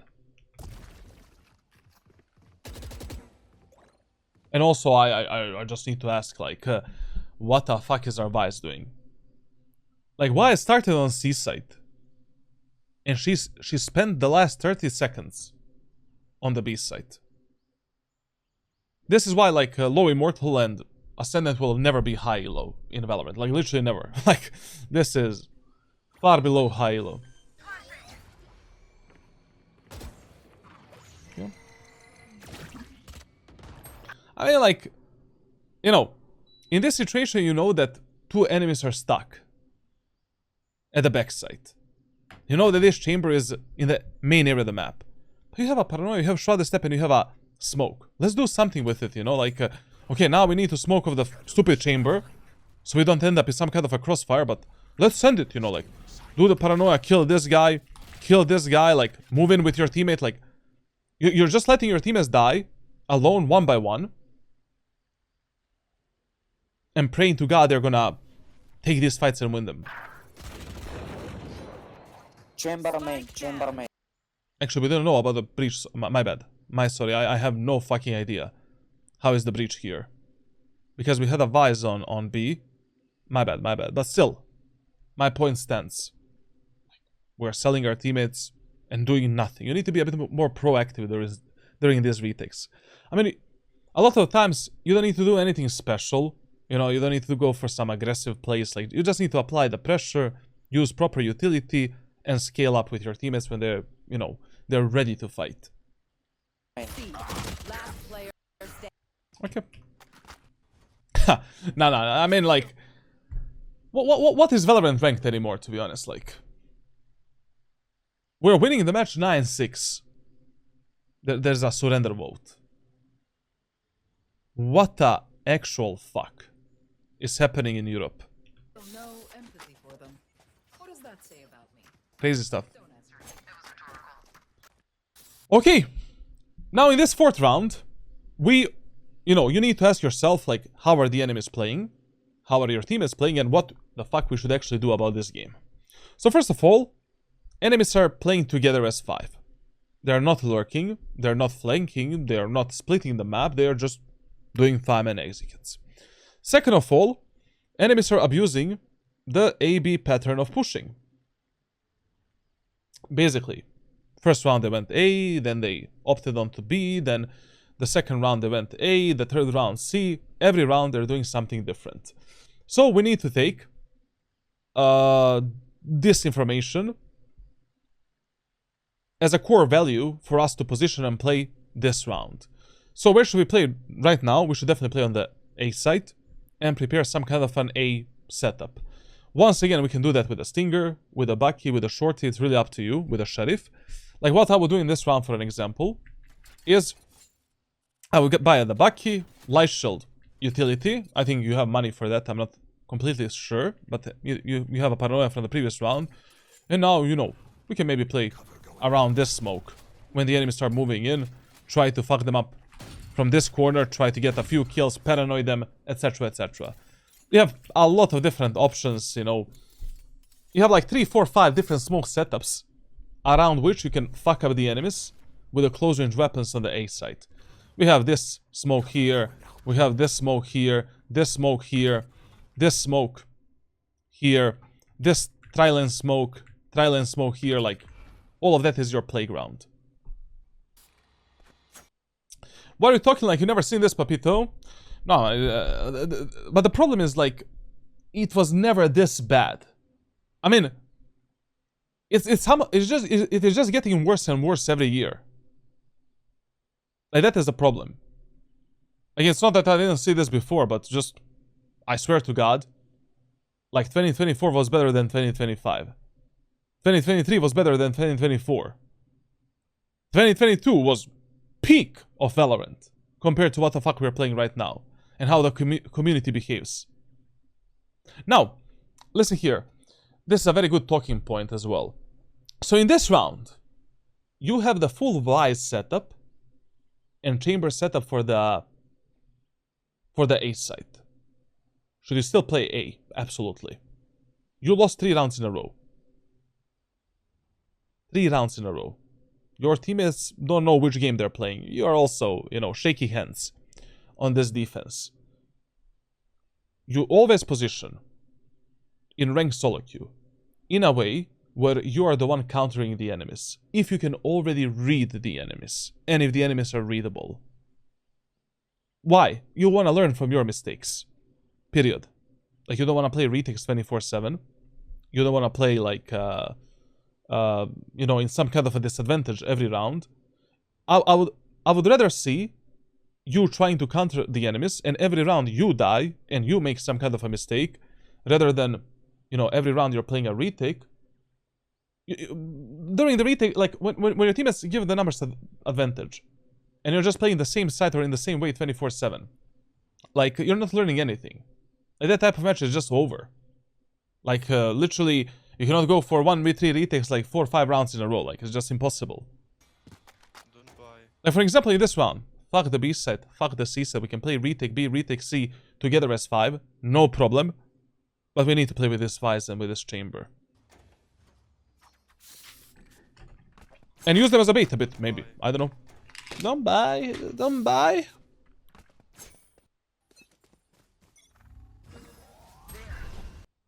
We were right. Shadows traveling. So far, you see how it is easy to read. Yo, Karabich, well, see, man. You see how it is very easy to read the players on the defender's side. You just combine a few rules based on the map, based on my playbook on Discord server that you can get with a tier 1 sub. AB rule, rule of fear, rule of 3 executes. There's 3, 4 more rules that I'm teaching there, and that's it. Like, out of 4 rounds, we predicted 3 rounds where the enemies are gonna go. And if you're not doing this during your games, you're just fucked. Obviously, there's gonna be teams and ranks that play mega unpredictable. Especially high elo players and super low elo players are very hard to predict. Because both of these players have mental disabilities and they don't give a fuck about the game at all. But players that are in between, like, I don't know, Silver 1 and Immortal 2 are very easy to read. They follow some very basic patterns, very basic setups, like strategies, etc, etc. Sorry, my voice is already dying. What ring is this? I'll send the one, Immortal 1.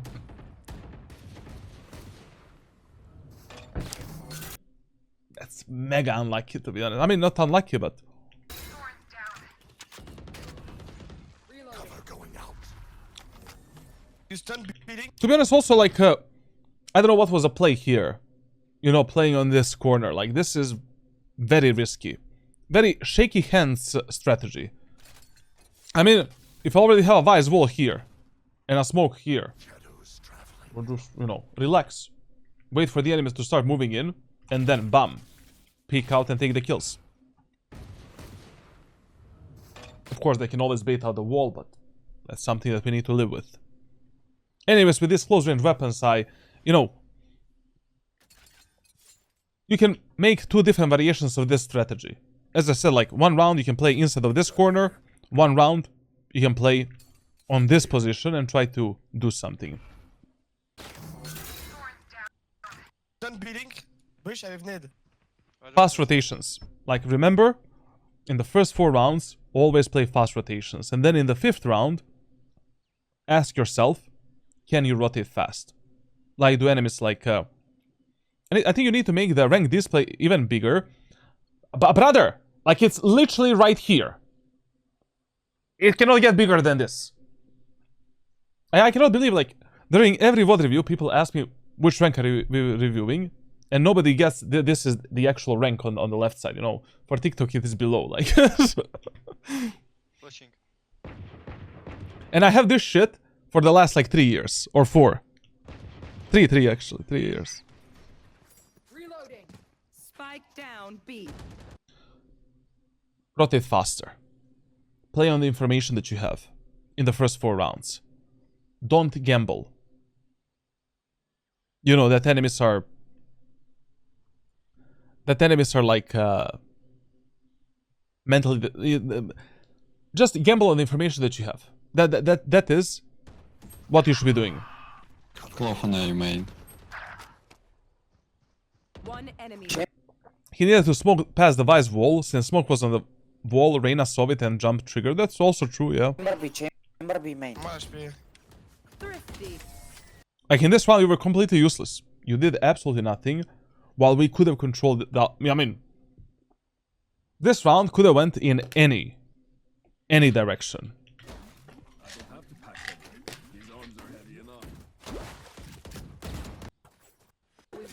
One. This round playing on the C side, taking C side control, not a bad idea. Very good. I love to see these adaptations. And I love generally how you're positioning in these first few rounds. The only round which was fucked up was that third bonus round for the enemy team. Like it was really fucked up to gamble and play on the A side. Oh, this can work. Now, personally, you know, we need to when you're taking space like this, you need to ask yourself, what can enemies do to obliterate you in that specific area of the map? Enemies have a breach stun, breach flash, aftershock, gecko flash, gecko little wingman, and also like and also the Reyna Lear. Yay. Busy, thank you for Prime, give me 7, thank you for scamming Jeff Bezos. We need to have a bit stronger setup here if you want to push the enemies back. Okay, we should do the one-way smoke, but I would actually let my Raze play on the first contact, and we need to use our paranoia to push the enemies back if we want to be successful in actually taking and keeping this A main area of the map. Also, we need to tell our Vice brother, don't be a mental disability. Can you please flash for us and play with us? You know, Vice can just put a flash above us here, and let's fight. Fuck it, you know, Vice can also use one Razor Vine for this, or for the left side, so the enemies cannot scale through both of these positions. So, we do a smoke, instantly prepare paranoia, you hear the abilities being deployed, push the enemies back, fuck it, take the full seal on control with a race.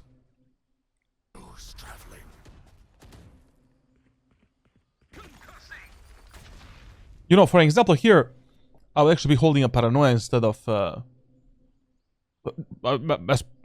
considering where you're standing in a really bad spot, considering what type of utility enemies have. But the games always look so easy on videos when they're from high ranks, even though they're very hard. Because if you just watch the highlights, those are the highlights, and you know, people show their best moments. Pretty simple. Only one was.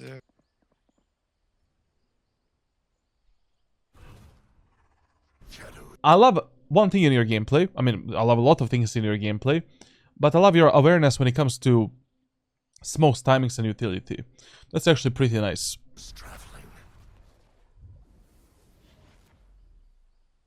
No, Raze is in a suicide spot. I don't know if this is gonna work. CC, he's speaking. No, you need to be kidding me, man. You need to literally be kidding me, man. What the fuck was this, bro? There's no way that this is like, you know. I sent 1 to Immortal 1. Well, I don't know what's he doing with this guy, but I'm stunned, bro. Good, very good reaction. Very good utility users, very good reaction. I'm surprised actually. It's the advantage. I'm surprised, but as I said, like, this setup was just way too like optimistic, considering what type of team composition enemies have. Like against 5 flashes, stun, aftershock. I don't know. You need 3 players to hold the C-main area of the map, or some really strong utility setup. This is just not strong enough. We made.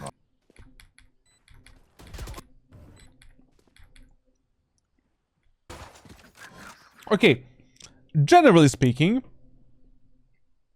on Lotus, whenever you cannot read the enemies, you don't know where they're gonna go next.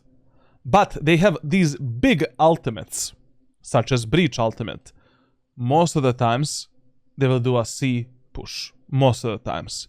But, since these enemies are following the AB pattern of pushing, we just position on the A side. You're north, bossy man.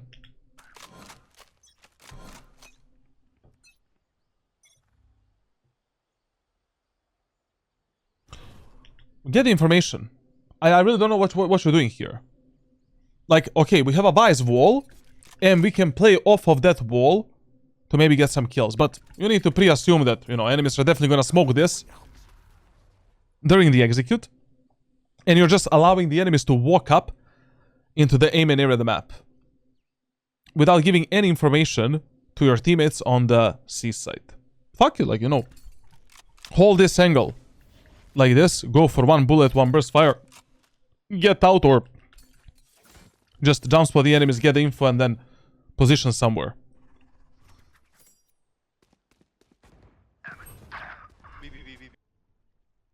He actually listens, bro. Cover going out. Blinding. Good hit.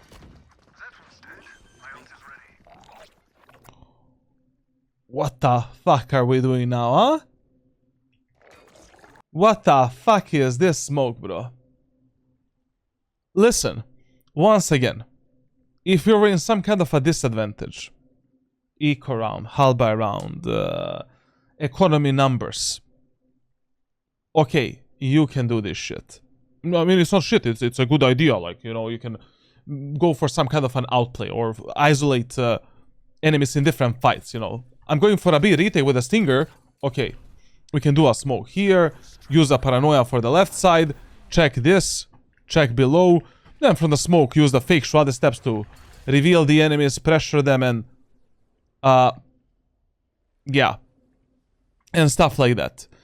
But in a round where you're in a 4v3 numbers advantage, you have all of the abilities available.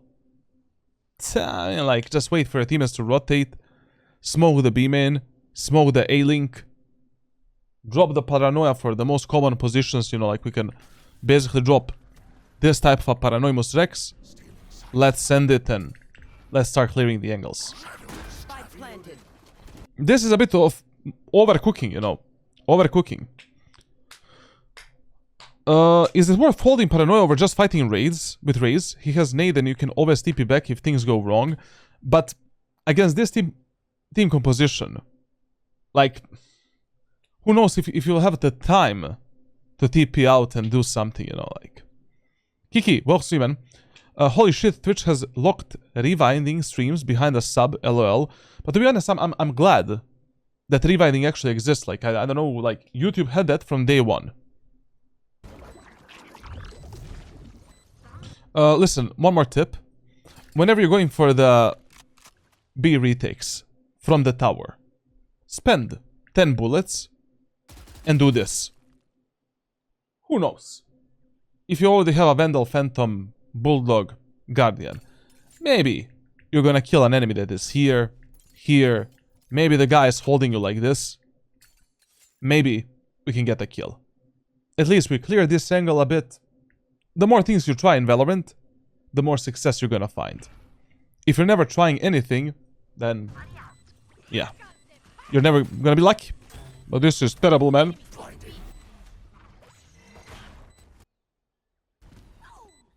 One enemy remaining. Thank you, God. Thank you, God. Okay. Push, yeah. Dedication. What is this? Good night, Pinecom. Good night, good night.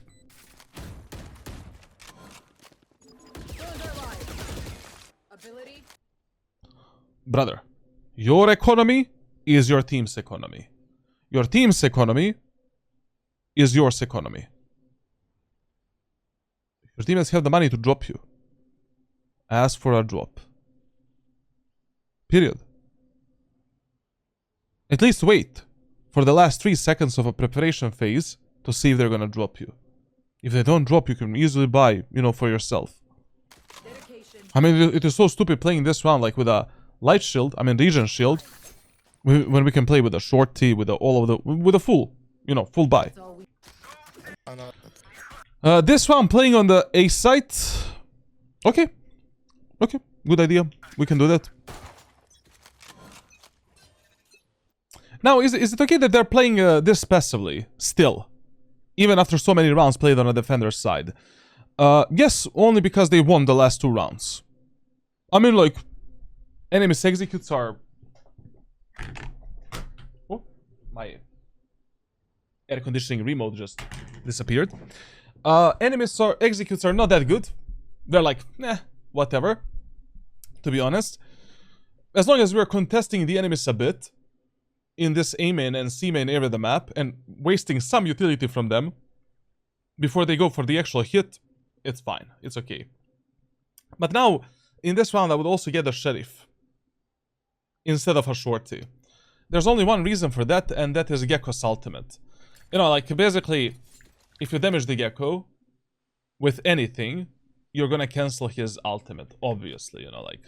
so if the Gecko is maybe using ultimate here, you can just do this. I mean, you can do this even with the Phantom and Vandal and cancel his ultimate. If he's maybe behind the doors, you can try to cancel his ultimate. You want to play? To be honest, you know, the only thing we need to think about right now is just the Gecko's ultimate. Also, getting Odin here is a good idea. You know, asking for the Odin and just going for the spray. Why?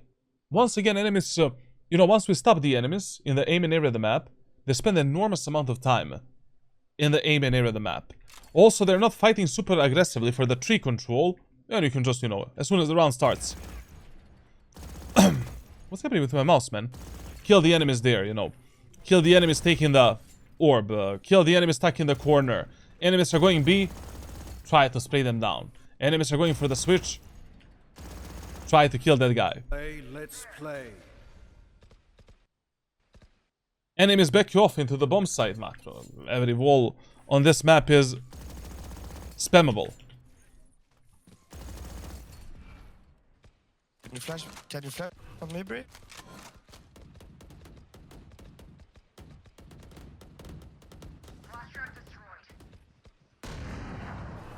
Smoke, smoke, smoke. Cover going out. Fuck.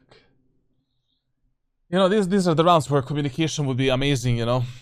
Because if you knew that the breach is gonna use the ultimate, I mean, fuck this most, you know, just use a paranoia and fight for the A main. You know, right now, we should be doing the smoke for the... either for the right side or left side here. Making the enemy stuck there, flashing them and... I don't know, like... Cover going out. This type of things you cannot pre-assume, like... it was impossible to read that our breach is gonna use the ultimate here. But we should definitely take the full tree control here. I mean, you know that all of the enemies got fully, you know, lifted up in this area here, like you should use a paranoia and push the enemies back. Especially because we have Raze on the flank and we need to apply some pressure for that Raze to be successful and to take some kills. And, we, you know, we cannot leave the A tree control for nothing. Like, basically, tree control is always more important for you on both attack and defense. So, right now, we should be fighting a bit more aggro.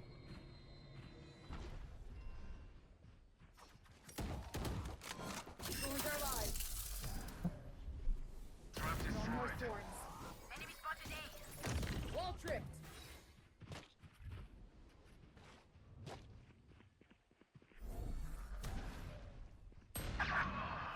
Chamber on main. Smoke, paranoia. Listen, whenever you get stuck at the backside with Omen, do this smoke or do this smoke and just play around it. You know, you can play around it. You don't have to, like, it applies enormous amount of pressure onto the enemies. Plus, when you have the paranoia, you can go for some aggressive plays and do something. I don't know, like, why you're not being a bit more proactive here. Like, you know, your chamber died, your teammates are about to fight the enemies. Like, we need to do something. Maybe try to destroy the wingman. Maybe try to catch enemies off guard with a random peek. Maybe take the tree control, like, you know, once again. Like, maybe doing this type of a smoke. Cover going out. Getting into the smoke and then fighting for it alone. Spike planted. Once again, you're just waiting for your teammates to die before you make some kind of a move. Same as that in that, you know, like, third round. Shadows Or like, what's it? Gecko and breach one shot. You had your fun. Oh yeah. Last player standing. be gone. Stealing sight. It's Go. okay. Where do we start now? On the B side, and we play fast rotations between A and C. And yes, if your teammates are forcing, you should always force up with them, but, you know, in this round, for an example, Raze can drop your judge, you can buy a heavy shield, you can buy a sheriff, and you have a sheriff, judge, heavy shield, and all of the abilities to win this round for your team.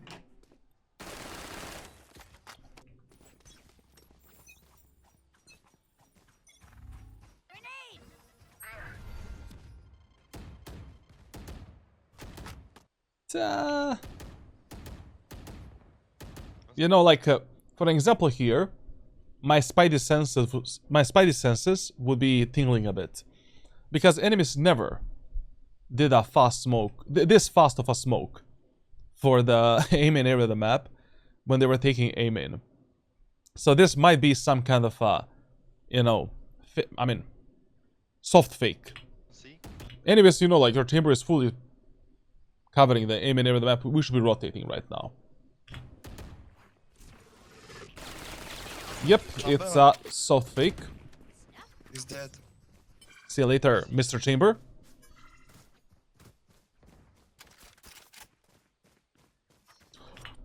This is the moment of time where you use your Omen ultimate. Like, if you're too separated from your teammates, enemies are already pushing the opposite part of the map. It doesn't matter what is the round, which economy, like, if you have an advantage or the numbers are equal, we want to connect with our teammates ASAP. Especially with this Vise that is going to be fighting right now in the CT area of the map alone. You know, Breach and Chamber can play on a refrag potential, but Vise... Stop. Wait, guys. Go play retake S5. Wait, Omen. Wait, Omen. Omen still. Plus, you know, like, when you use your ultimate to reconnect with your teammates, and if the enemies don't hear your ultimate, that's a constant pressure onto the enemies that you might be behind them. Flash Spike maybe. planted. Wait. Maybe ult twice. Okay, good first smoke. And the second smoke goes on the box, right? Okay, now we don't need a smoke. Cover going out. Okay.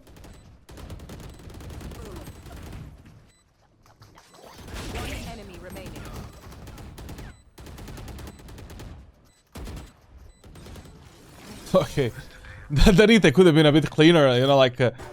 we could have fought with that breach maybe and killed the wingman, but... Okay. No, you didn't make, you know, some terrible mistakes or something like that. Cover going out. Yeah.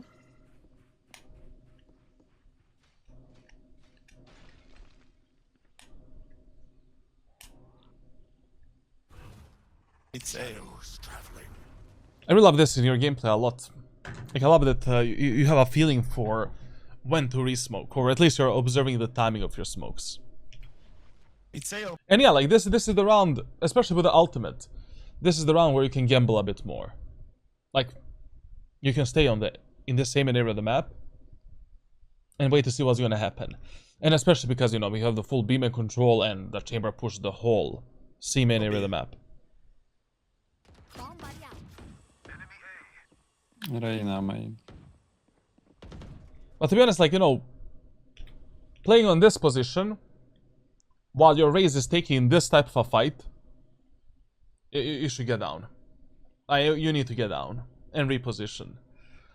Because this guy can die, you won't be able to reframe him at all, and, you know, we're just gonna lose one teammate for nothing. Right now we can play some kind of a, you know, stupid double tower setup. Like, you can maybe play here, let your raise be the first contact, peek out. Or you can just, you know, wait for raise to get a contact and then peek out. Or if the raise gets flashed or you get stunned, or both of you get fucked by the enemy's utility, we can push the enemies back again and Cover going out. try to do something about it. Okay, thanks God she didn't go for that. King AC, how are you taking? I'm very good, like, just solo queue, you know?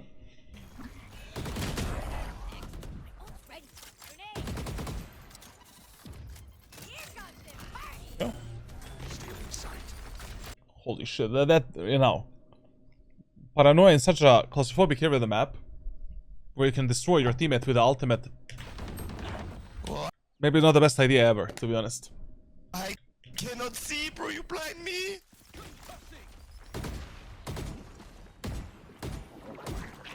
$95 on Gecko. Gecko is low. Cover going out. Cover going out. Gecko is low. You know, the only thing I don't understand during this round is like, why did you back the fuck off so much if your breach is already stuck around the rubble? If your teammate is there, and the only info that you have is that 2, 3, or 1 enemy is in the aiming area of the map still, fuck it, you know. You can get up again. You can get up again, like, even though enemies saw you on this position early on, once you teleport again, they don't know, like, where you went. We can play a double tower setup, let the breach peek first, then you peek out, like, and then, you know, we can drop a smoke to reposition and, you know, get out of this area of the map. But you never want to sell, you know, these type of teammates for free. Especially when you take so much map control from the enemies, and enemies can only go through such a small choke point out. And then when he died, that's it. You back the fuck off, you play a 3v2 retake, you have the full vice setup on the A side, and that's how you should simplify your gameplay. Generally speaking, like, when you're grinding Valorant from Iron 1 to Immortal 3, like, the more you simplify your gameplay, the more you make it efficient and boring, the more success you're gonna find.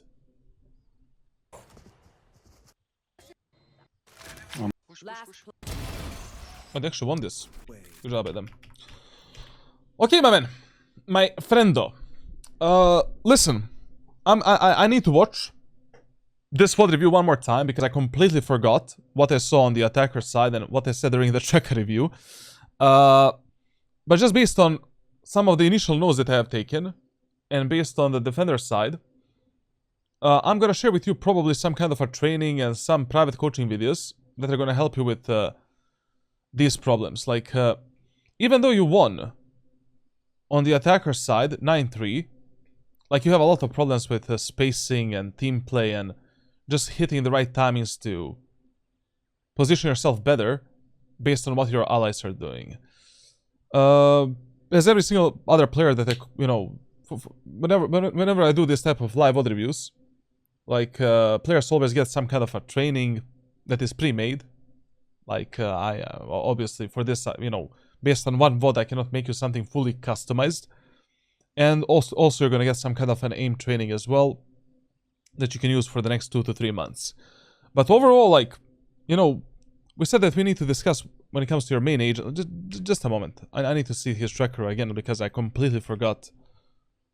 What did we see on the tracker? We did a tracker review like 2 days ago. In just a second.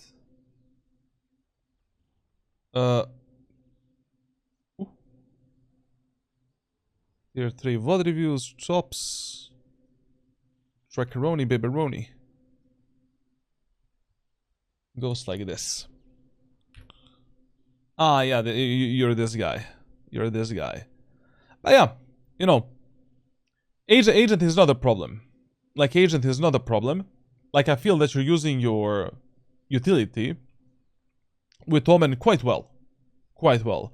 At certain moments of times, you know, you're unnecessarily fucking yourself up and making things more complicated than they should be. But agent is not a problem here. The real problem is like how you just actually play the game. You know, like, and how you position yourself and how you play around your teammates. So, overall, I think that, you know, you can keep playing Omen. But you need to start with the training that I'm going to share with you and applying some of these solutions and rules that we talked about on the attackers and defenders side.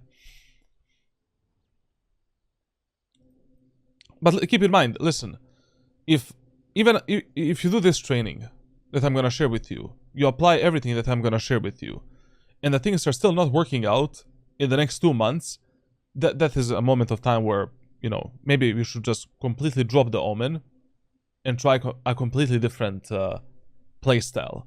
Because anyways, like, you know, you didn't play that many matches on other agents compared to how many games you play like with Omen. So maybe different agents are gonna suit you a bit better. This Reyna arc was probably when he was like, I don't know, silver, gold or something like that. There's no way that was like in Ascendant. And Sage as well.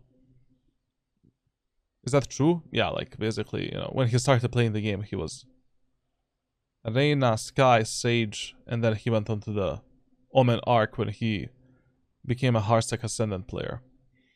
But as I said, like, I really feel that it's not the agent problem. The game just got more complex, and then you really need to pay attention on a lot of different things. Okay, we're gonna just continue talking through the private messages. Thank you for watching. Leave a like, leave a subscribe, leave a comment.